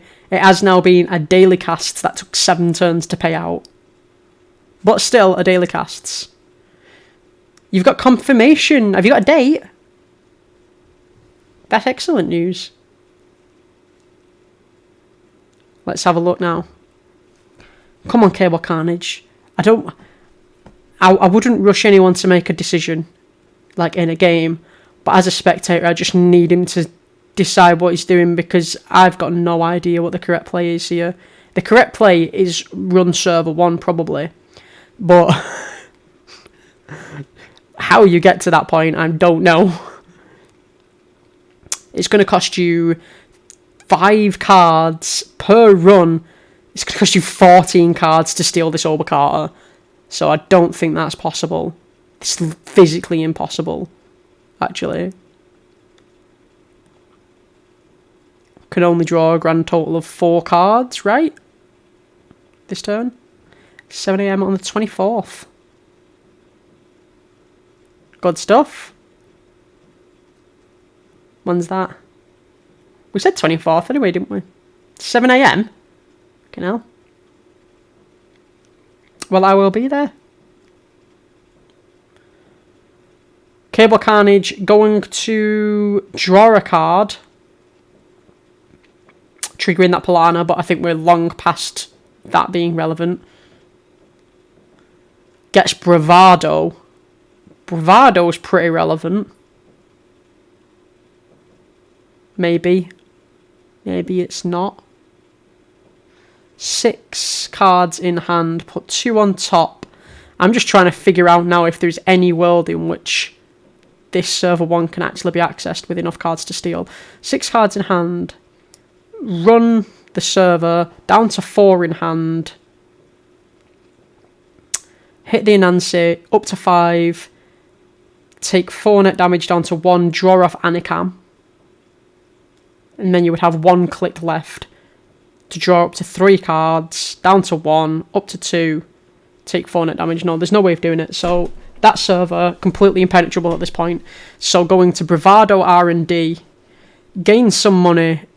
Try and maybe force something out here. Oh, wow. Just bounces straight off. Excuse me. Straight off the thimble rig. Not wanting to see what this second dice is. Boomerang HQ. Just getting... Just for money. And then Legwork HQ. Last click of the game. But this is sadly for cableCarnage, we know this is not where it's at. Might even steal this Nisei. Breaks the end the run subroutine on Macrophage, I assume. Lostgeek can play 4 credits into it, making it trace 5, so it has to break the end the run subroutine. The other one, probably... You don't care about the other one, I don't think, because there's nothing that can be relevant.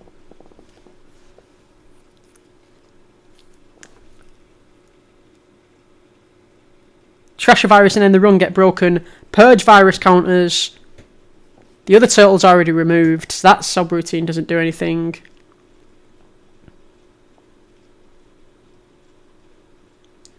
Cyberdeck Sandbox also going to gain some money here, but again... Not going to do anything. Accessing NGO front. Trashing it. Accesses border control. Accesses celebrity gift. And that's the end of it, I think.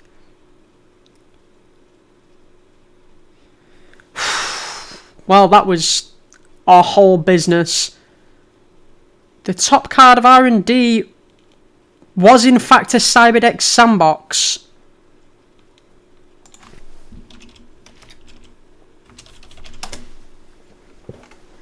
Oh my god. Brutal. Top of R&D was a Cyberdeck Sandbox. So, if he would have just paid the one credit was free, I think that he should have paid through it. What was this going to be? I suppose the fear is that it's Engram Flush and then they name event. So, I don't know. I feel if it's Engram Flush, you only lose 2 credits grand total on this Amina.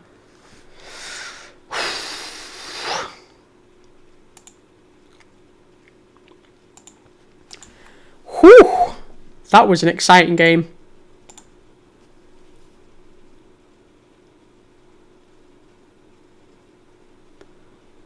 That was exciting. Right, I'm going to go and get myself a drink. And then we're going to start the second game very shortly. Whew! We will be right back. How do I do this thing? I've changed everything. I've moved things around. I should not have moved things around.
Hello Netrunners, welcome back for the second game. Let's get into it. Hello everybody. Hello, hello, hello. That was an exciting there's an exciting crescendo really. Whew. Right then. So this side we have Acer versus Geist. I'm not really sure who's supposed to be up in this matchup, to be honest with you.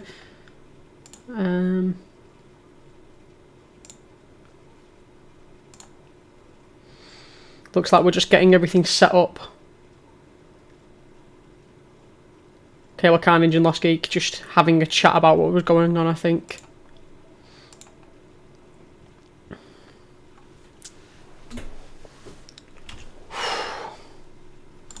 What a game. What an absolute game. Lostgeek managed to make two absolutely absurdly like robust plays, forcing that run with the one advanced over Carter. I've never seen anything like it. I've never seen anything like it. And then later on the single advanced Biovolt and Rashida, managing to force something again out of cableCarnage, forcing those scoring windows open. And here we go, we're back online.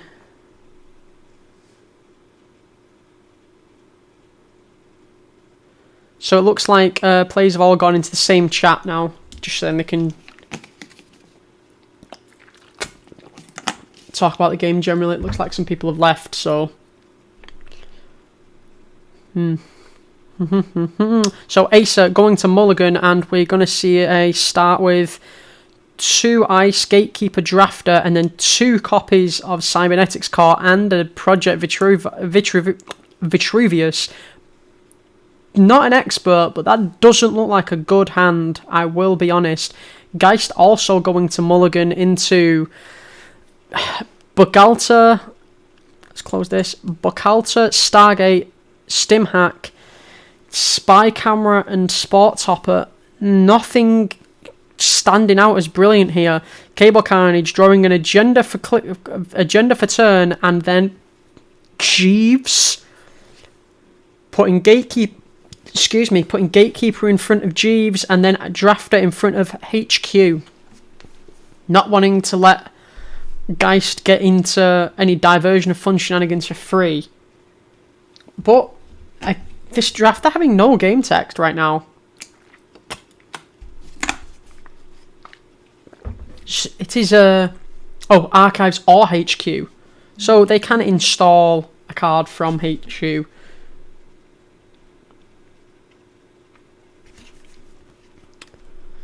Let's see. So Geist going to draw 2 cards, going to draw into Tech Trader and Grappling Hook. That's a big deal. Playing the Tech Trader and then playing the Spy Camera. So Geist now online. cableCarnage drawing into Biotic Labour and Lakshmi. Going to play Cybernetics Core and Resit. Giving them a maximum hand size of 9. Does still say 5 here. This is a JNet bug, but they have got a hand size of 9. Geist going to fire off this Spy Cam, drawing into this Street Peddler. Street Peddler seeing diversion of funds, and a Spy Camera. 2 diversion of funds going away. That's not good for them at all.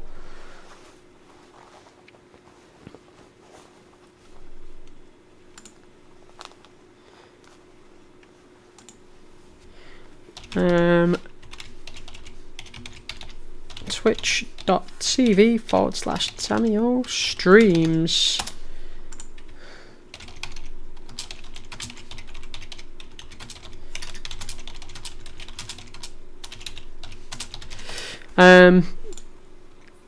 Sorry, missed some stuff there because Geist is Geisting.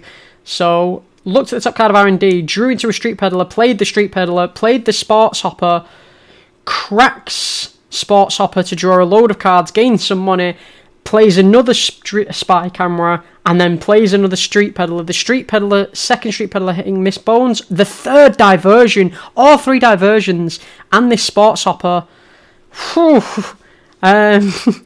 cableCarnage drawing into Hagen, then clicking for a card for Maryland Campaign, clicking for a card for Hedge Fund, playing the Hedge Fund, getting some money now. Now that they've got some money, they might be able to actually do something with all these cards. Geist going to crack this second Street Peddler for a Spy Camera, drawing into a Paperclip, then crack that Spy Camera, drawing into a Bravado. Now this is going to be hard to keep up with, paying as much attention as possible. Just cracking that Spy Camera, hitting Bravado. Let's see if they found something good. Back up to 5 credits now. They spent that Tech Trader credit. And did they play Sure Gamble at some point? I have no idea what they've done. Absolutely no idea. Oh, they played this Sports Hopper, didn't they? So yeah, after playing a Sports Hopper and a Tech Trader, they're back up to 5 credits now without any other economy cards. And no clicks. This deck's amazing.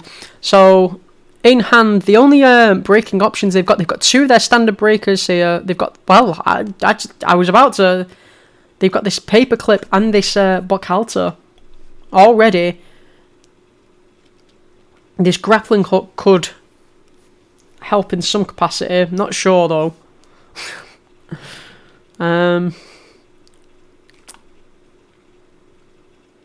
Could help against this gatekeeper, breaking the end of the run, but nothing major yet. Simul chip grappling hook going to be able to do something for them. But this paperclip simul chip combo here, it is a combo, allowing them to, if they need to get something back from the bin, trash the paperclip to the simul chip, and then install, for example, like a lost book altar for free, and then later on reinstall this paperclip. So, going to do a lot of work.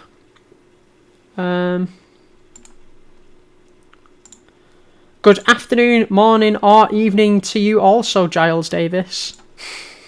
Hi, Giles. Yes, it's evening for me, by the way. This is interesting. I'm struggling to keep up mostly on the waterfront.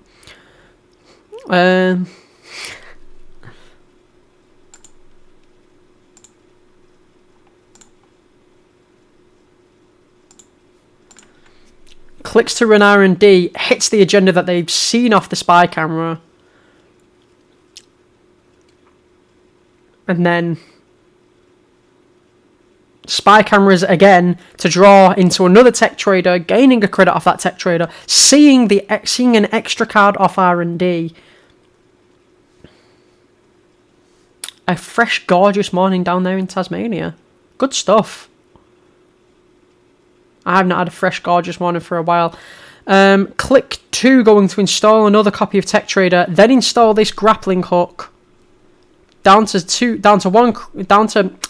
just 3 credits, and then play this bravado, making a run on HQ, on server 1. Sorry. Going to force this gatekeeper res, perhaps. But this is now again, like we were saying during the bit before we were talking about this deck. This grappling hook going to end up costing 0 credit, 0 cards, just a click to get through this. Gatekeeper res up to 6 strength, but that doesn't matter for grappling. Excuse me, for grappling hook. Still a Miss Bones and a Sports Hopper underneath this Street Peddler. Currently, neither of them can't be installed during this run right now. But as soon as this grappling hook goes. So we're going to encounter this gatekeeper. Lostgeek figuring out whether or not this grappling hook wants to go on this gatekeeper or not. Wants to access this server 1. Behind it is just this Jeeves, so if they do, they're not going to be able to trash it anyway.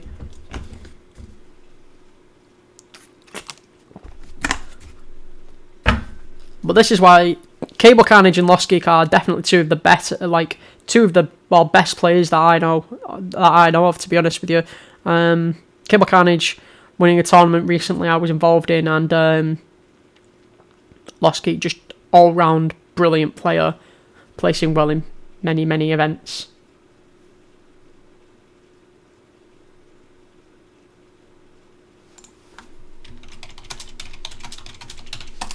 I don't think you can do that.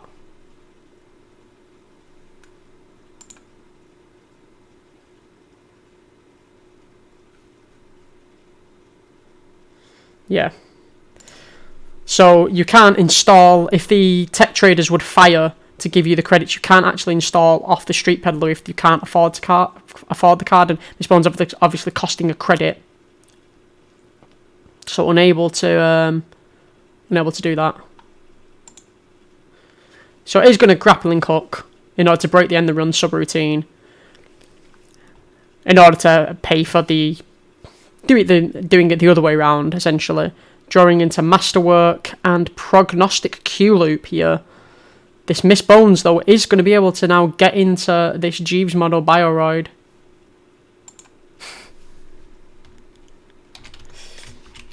Yeah.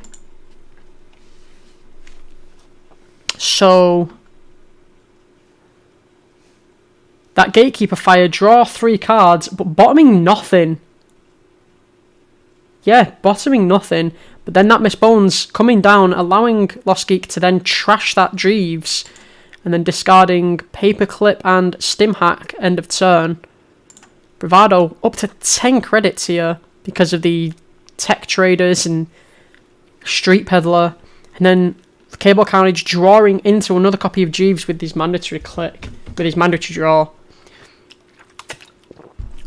So that work almost for nothing, but obviously not having the Jeeves this turn when you're up to 12 cards, that's a much bigger deal.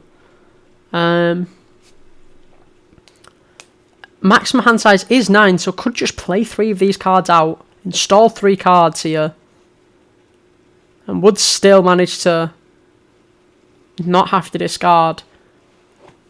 Somehow your maximum hand size is increased by 4, coming clutch. Yeah, not shuffling agendas because they're planning to leave R&D open makes sense, but also with the Lakshmi and with the Lakshmi as well, possibly wanting to try and actually push out an agenda soon. Wouldn't be too surprised, like pushing out a Vitruvius, but still a bit lax on money here. Not seeing much economy at all, but there is this Marlin campaign hiding, and Jeeves can essentially just gain you a credit every turn if you like click to install 3 times, then click for a credit. The Jeeves are essentially just becoming a unique 5 to trash packed campaign. So installing the Jeeves back behind this Gatekeeper, and then installing a Marlin campaign with a Gatekeeper over it. These Gatekeepers protecting the key these economy assets. And then what just happened?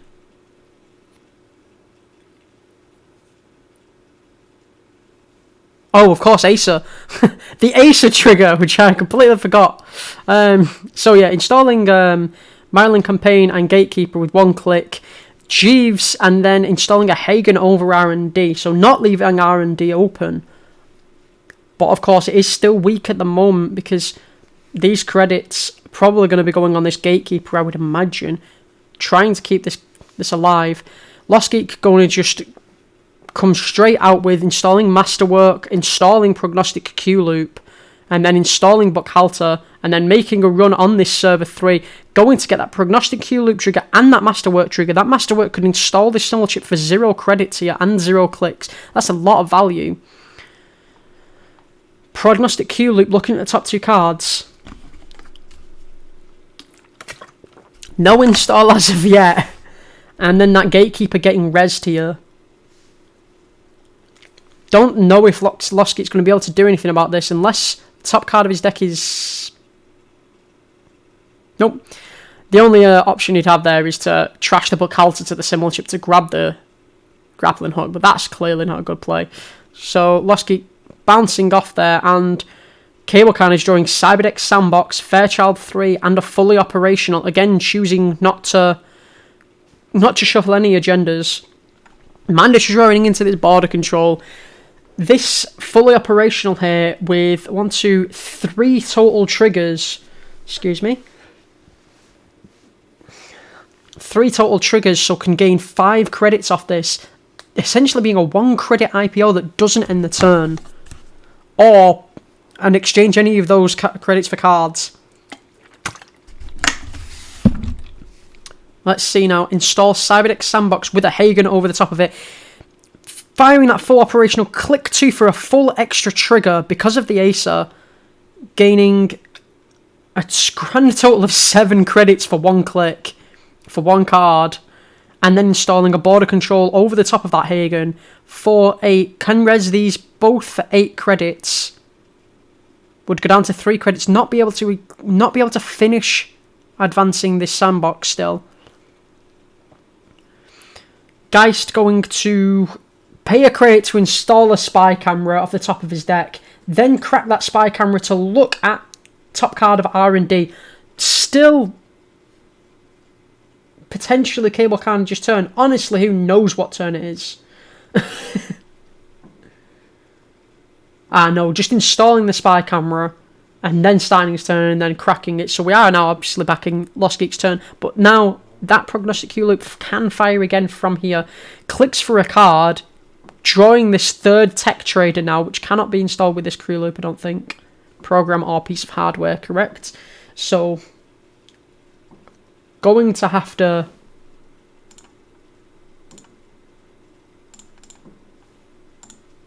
install stuff manually here.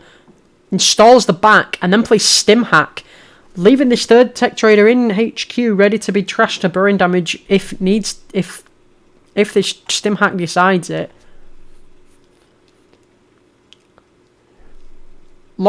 Stim hack and guarantee cableCarnage choosing not to res this Hagen, because that would just be a free paperclip essentially. Prognostic Q loop, installing a spy camera using the one of the credits from stim hack, getting some value from this, but not too much really. And then going to crack the spy camera. Wait, what? Using the prognostic Q loop to put a counter on the back during that run. So saving the credit and putting this on. And then that stim hack discarding a copy of Miss Bones, it looks like. And then back over the other side, going to gain some credits. And then quadruple advance with this Jeeves. Having the money to do that now because they weren't forced to res that ice. Lostgeek going to install that third tech trader. Crack spy camera. Look at the top card of R&D. Gain 3 credits. Draw into a sure gamble. Whew. Going to have to add a counter to this at the back.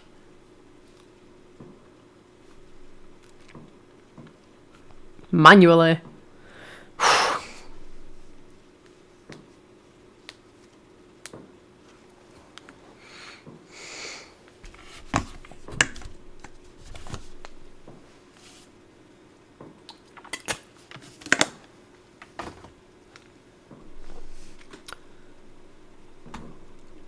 Experiencing some kind of lag, whether that's me or on their side.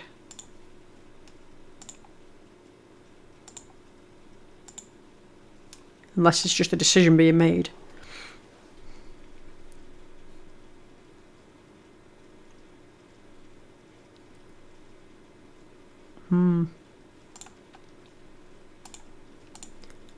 Click 2 going to play Bravado. Lostgeek going to play Bravado on click 2 on HQ now. Sensing something's in there. Going to use Masterwork in order to install a spy camera. Getting the back triggers.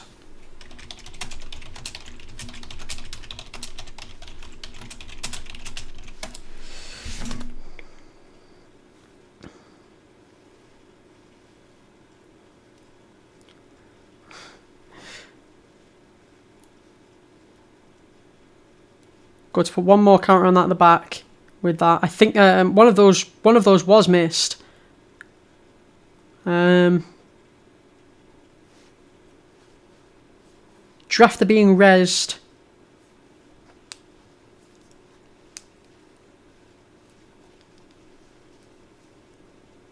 And Drafter going to be broken here for mere 2 credits because book alters refund.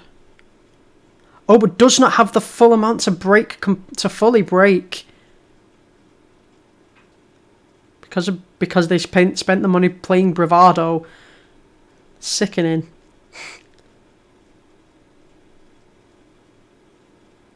So they can install a card.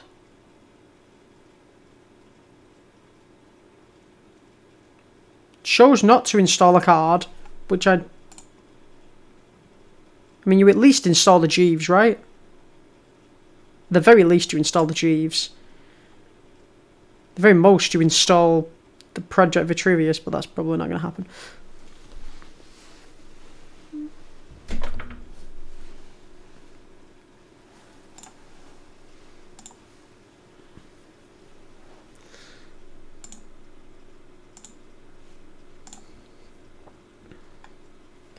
Not sure if we're getting a draft of fire here, just slightly late. cableCarnage trying to figure out what to install or not.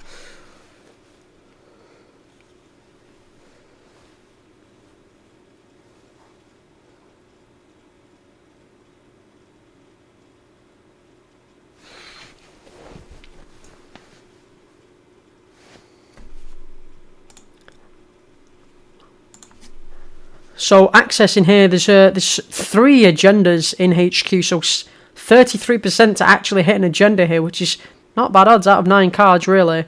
And then you've got additional in Rashida. But of course, if they hit this Cyberdex Virus Suite, that's going to be cableCarnage gaining 4 credits.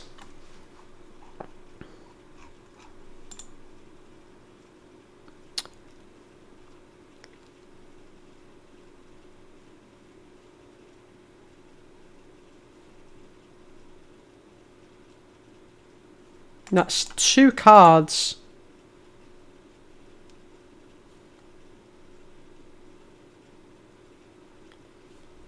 Two cards been installed there. Not really sure why 2. Oh, Acer triggers on this install as well. Wow. Okay, so Draft the Fire installed Rashida and Cyberdex Virus Suite into the same server. Bravado run accesses a biotic labour. Bravado putting Lostgeek back onto 7 credits. 2 clicks remain. Quite a few options. Could run back into HQ if he wanted now. Only costing him 2 credits this time instead of 3. Because he can fully break. But used up hardware. Used up the back trigger for the turn. Could look at trashing Cybernetics Court. With this Miss Bones or something like that.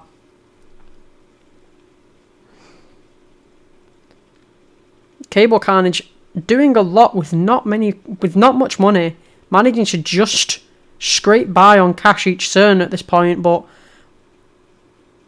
with this Rashida Fire could go up to 11 credits at the beginning of the turn. This fully operational, really pulling its weight here. Lostgeek, sure gamble, run on R&D.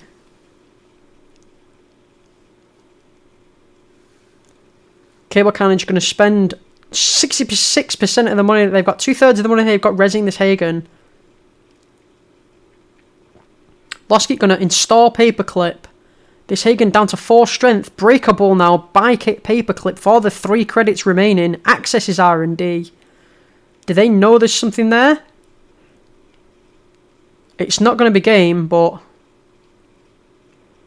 uses Sports Hopper to draw some cards. Draw some cards, gain 3 credits, and accesses Violet Lever Clearance and trash it. Excellent snipe there. I assume that was some good use of Spy Camera, but I'm not certain. Discards a Q-Loop and a Grappling Hook end of turn. cableCarnage going to fire Rashida Jaheim. Draw another Rashida, a Jeeves, another Global Food Initiative, and then drawing Border Control for turn.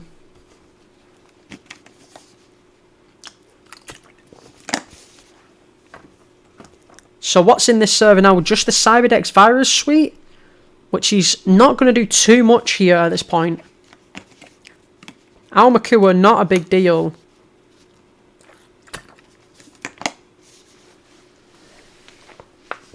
But it is a credit at any given point if they want it. It's a credit offshored. So if cableCarnage ever runs out of money. And we're going to see exactly that. Reses Cyberdex Virus Suite, trashes it, plays Biotic Labour, installs, advances Project Vitruvius 3 times, triggers Jeeves, and advances it the 4th time off that Jeeves trigger to get a counter on that Vitruvius.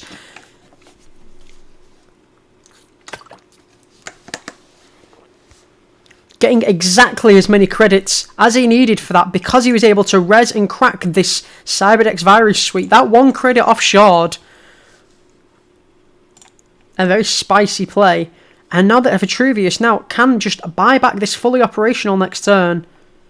And then in 2 clicks can be back all the way up to about 7 credits? 8 credits? 8 credits? Lostgeek going to trash Simulchip and use Simulchip, trash Paperclip in order to install this Stargate and then make a Stargate run gains a credit, plays Sure Gamble, makes a Stargate run, installs Boomerang off Masterwork, triggering the back.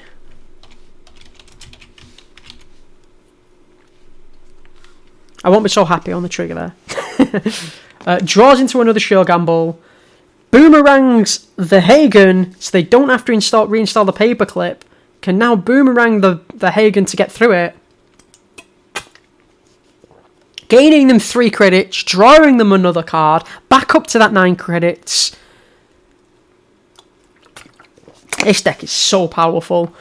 Stargate sees Audacity, Chrysium Grid, and Archive Memories. That Audacity was lethal next turn. Well, short of credits, sorry. Short of credits, that Audacity was lethal next turn. With the Global Food Initiative, Project Vitruvius,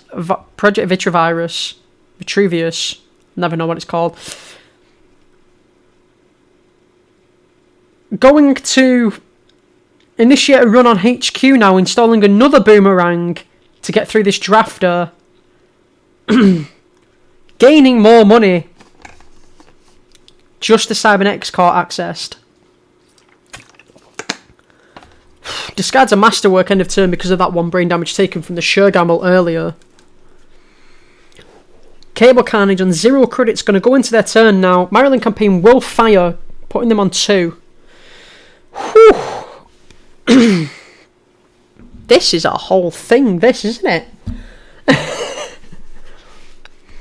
These have been 2 very involved games, but cableCarnage here, again, on 0 credits.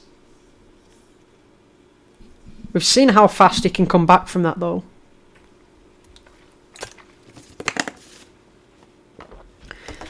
All it takes here is that Vitruvius fire, install a Rashida with a piece of ice over it, another card in that server 4.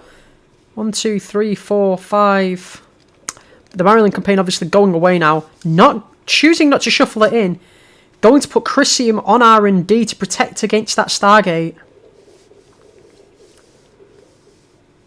Nope, we're not going to do that.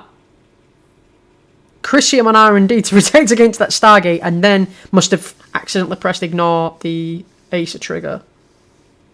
Oh, sorry, purging virus counters to gain the money, so then they can install the Chrysium and then install the ice, paying the 1 credit with the Jeeves click. Border control. So border control and Chrysium. Lostgeek gonna play the Sure Gamble and then run R&D on a regular run, installing a Boomerang with Masterwork for 3 credits on that face down ice. Encountering this Hagen, going to break it with Clippy, total of 7 credits. Chrysium Grid going to be rezzed here. Nope. De-rezzing it, realising it doesn't have game text. Possibly thought it was a Stargate run. Another counter on the back. That's 4 cards can go back in now. But 8 cards can go back in, sorry. 4 counters, 8 cards. Accesses Chrysium, trashes the Chrysium with Miss Bones. 2 credits left on this Miss Bones. Accesses an unseen card. Nothing there. cableCarnage now, though. One more piece of fast advance, and they really can just win on the spot with these global food initiatives.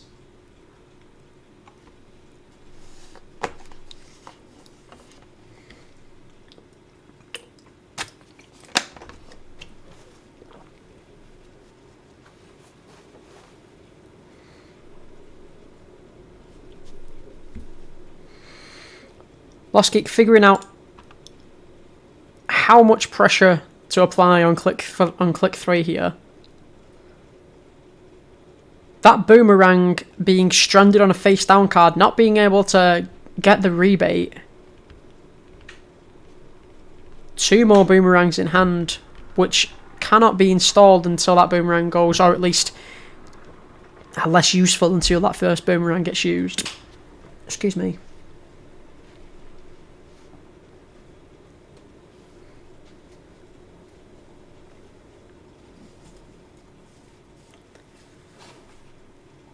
Lostgeek probably just figuring out the best way to make a little bit more money before making more runs. At 3 credits, cannot break Drafter with Bocalta and get a rebate. Would only be able to break one subroutine, and letting either of those subroutines fire definitely gonna, well, can result in lethal. Only requires this Project Vitruvius to fire in order to be able to win the game. Now, Drafter, going to encounter the Drafter, going to over-install the Boomerang down to 0 credits, crack that Boomerang, get that rebate, back up to 3 credits, break the Drafter, access HQ, freeing up the Boomerang that was in play before by overwriting it, access a Cybernetics Core, no value there, shuffles one of those Boomerangs back into the stack. Drew a card. Essentially cycled that Boomerang in hand for this bravado. Runs HQ again. Exactly the same play. Installs the other Boomerang that was in hand in HQ in the grip. Cycles it through. Sees now a Street Peddler. Accesses the Global Food Initiative. That's 6 points. But here's Archive Memories. Archive Memories does lead to a win here. If cableCarnage can find it.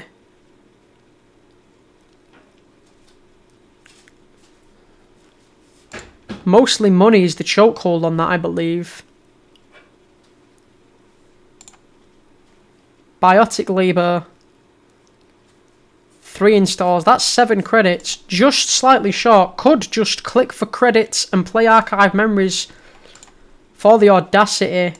Have the win next turn, but could possibly lose before then with the 2 Global Food Initiatives in hand. Possibly trying to figure out if there is a different line here that wins this turn.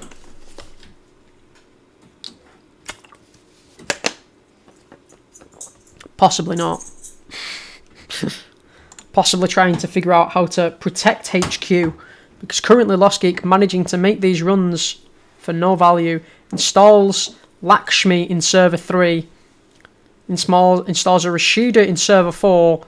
And then a Cybernetics Core in server 5. Jeeves click Global Food Initiative on server 6. Server 6 is lethal. If Lostgeek just runs server 6, it's game over. I think. When you res a card, I think it includes itself actually. So can res Lakshmi, Rashida, and this other Cybernetics Core trashing the first in order to protect this Global Food Initiative, which means that Lostgeek can't steal Global Food Initiatives this turn, and next turn the one in play is lethal. Has managed to find a lethal line that protects the 2 agendas. Wow. This deck's incredible.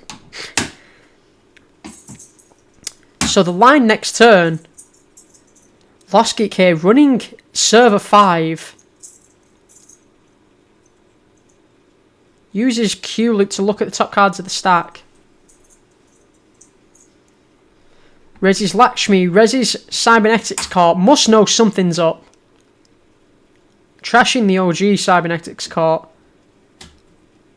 Maybe just wants the Lakshmi count for later, but seems unlikely. Must know something is about to go down.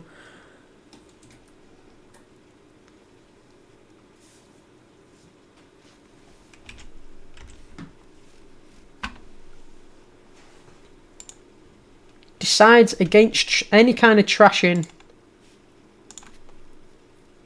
Would cost 3 real credits. Would bankrupt him. 3 real credits and then the 2 off Miss Bones. Sadly, Miss Bones wouldn't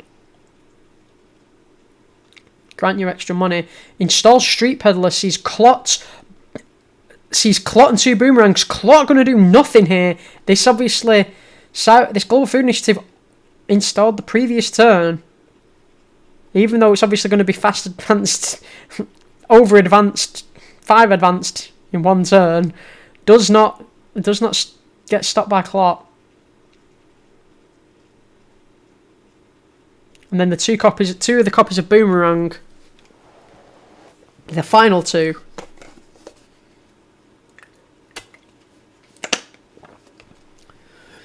Lostgeek probably hoping one of those two boomerangs would have been the bottom card, able to chain the two boomerangs, but alas, it was not.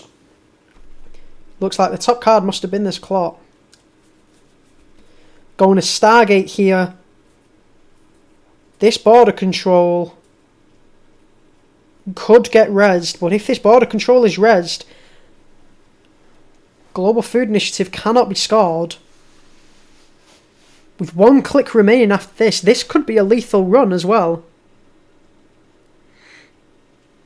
cableCarnage also knows there's no way that whatever agenda does get binned, he can't protect it.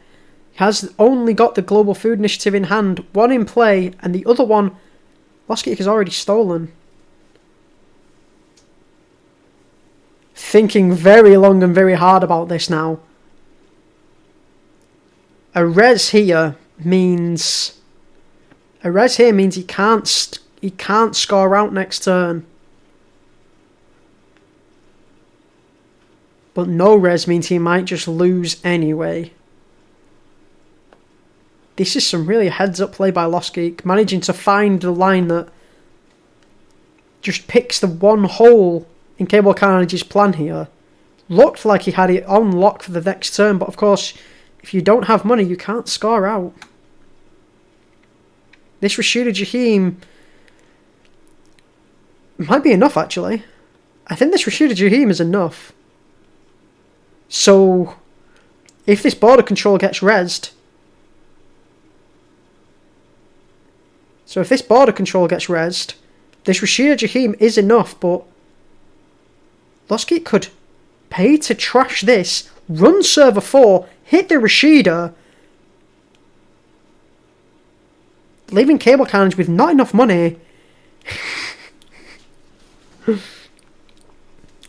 We'll just have to see how this plays out. There are a lot of different things going on here, a lot of different possibilities. It's my feeling that Lostgeek has to break at least the first subroutine on this border control. Leaving cableCarnage with money is definitely going to be lethal.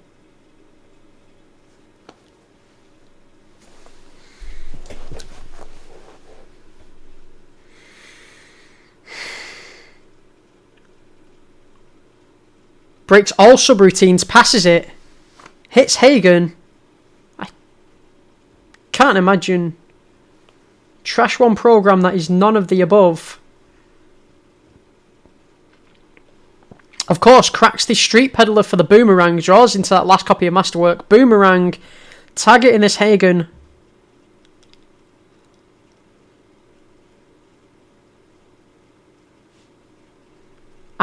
Sorry, the Boomerang targeting the Gatekeeper. That's the wrong card. It's the wrong card. But the credits coming out of that Boomerang install being able to be used to break the Hagen with Paperclip, running Service 6, that's Lakshmi.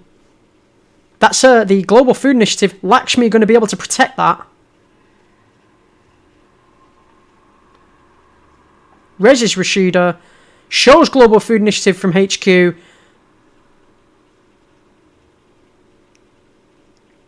Accesses the Global Food Initiative. Cannot steal it. Going to go up to 3 credits with Rashida Jaheim. Draws 3 cards. Going to mandatory draw for the turn. And then this Vitruvius. Going to be able to get back this Audacity in order to triple advance. Jeeves click. Audacity. No cards in hand. No credits in the credit pool. 7 points in the score area though. Excellent stuff. GG all round. That was fantastic play. Fantastic. That was amazing. That was... Yeah.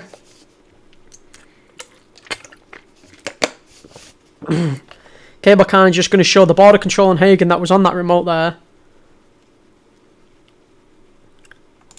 Incredible scenes. Incredible scenes.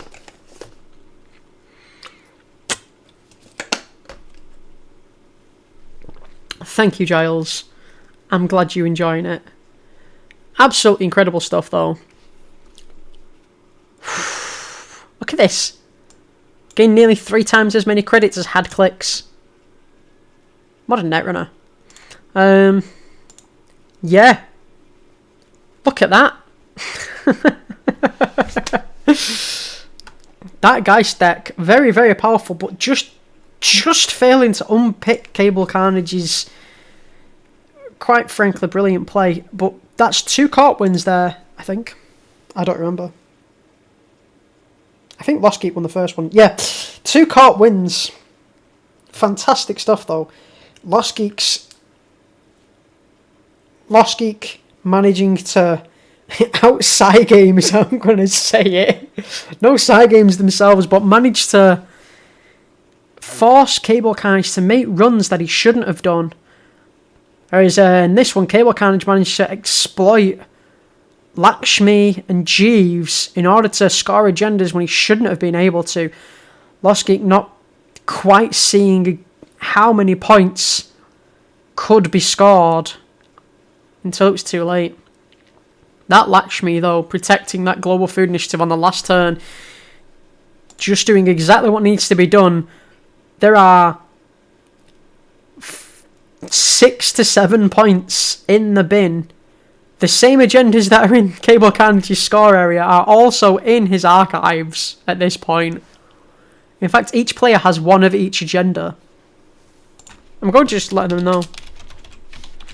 That's brilliant stuff. That is absolutely brilliant stuff.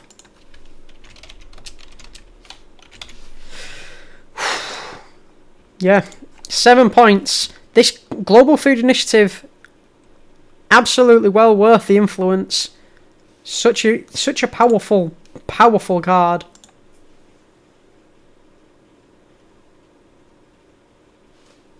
Yeah, that Audacity is so powerful. Credit perfect, managing to eschew 2 credits from the advance.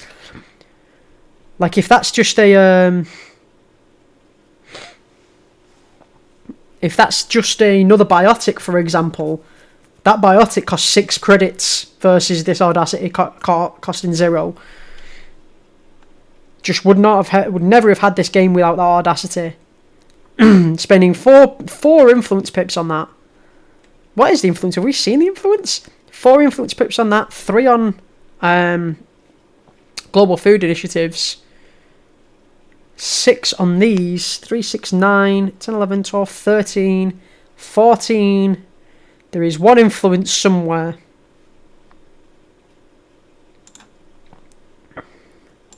Let's see if we can find out what the other influence point is, just out of curiosity. This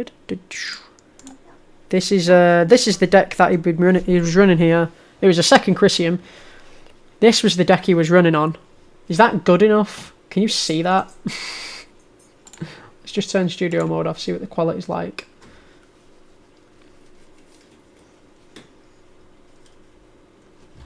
The chat is pretty unintelligible right now. So yeah. Sorry, a real large chunk of the deck there. 2 NGO fronts still in this deck as well somewhere. Did not see a lot of money in that game. Only saw 1 fully operational, I believe, in the end as well. Go back to the JNet. Only saw 1 copy of full operational. Oh, there was a second one here. But still only just enough money. 2, 3. Firing off full operational here, just 5 credits. Net gain. How many did they play there? Fully operational. 1, 2, 3, 4, 5, 6, 7. Just the 1 fully operational played. Don't know what happened to the other one. The other one must have been in HQ at the end of the game when the Audacity was played. Yeah, Chrysium Grid. Chrysium Grid stopping this nonsense. Very powerful. Seems like something you're very weak against, so well worth 1 VLC. Yes, only 1 VLC played as well.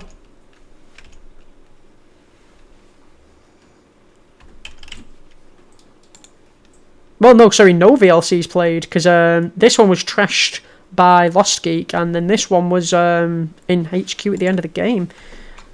So no VLCs played. You're ready for Acer to be nerfed. I'm a big fan, if I'm honest. I really like Acer. Like, this game, I think, is an example of... I think Lakshmi is the only card in the deck that I'm not huge on. But a way to protect agendas is pretty necessary. So yeah, like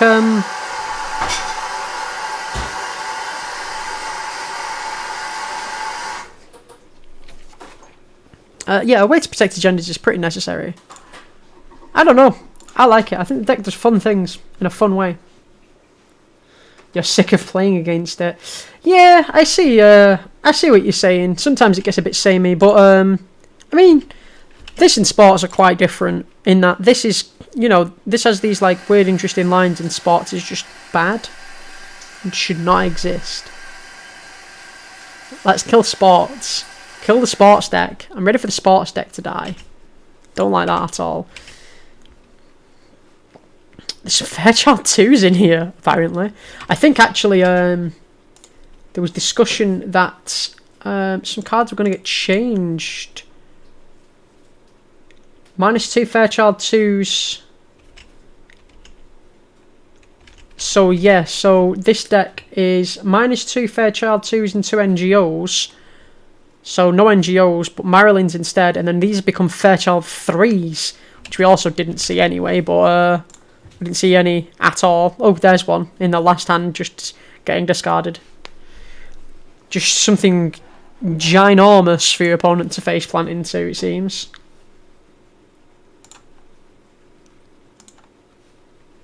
Three artist colony, GG.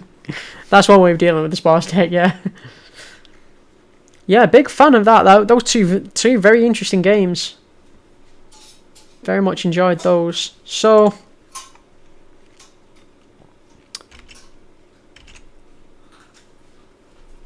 overall, a pair of very fun games.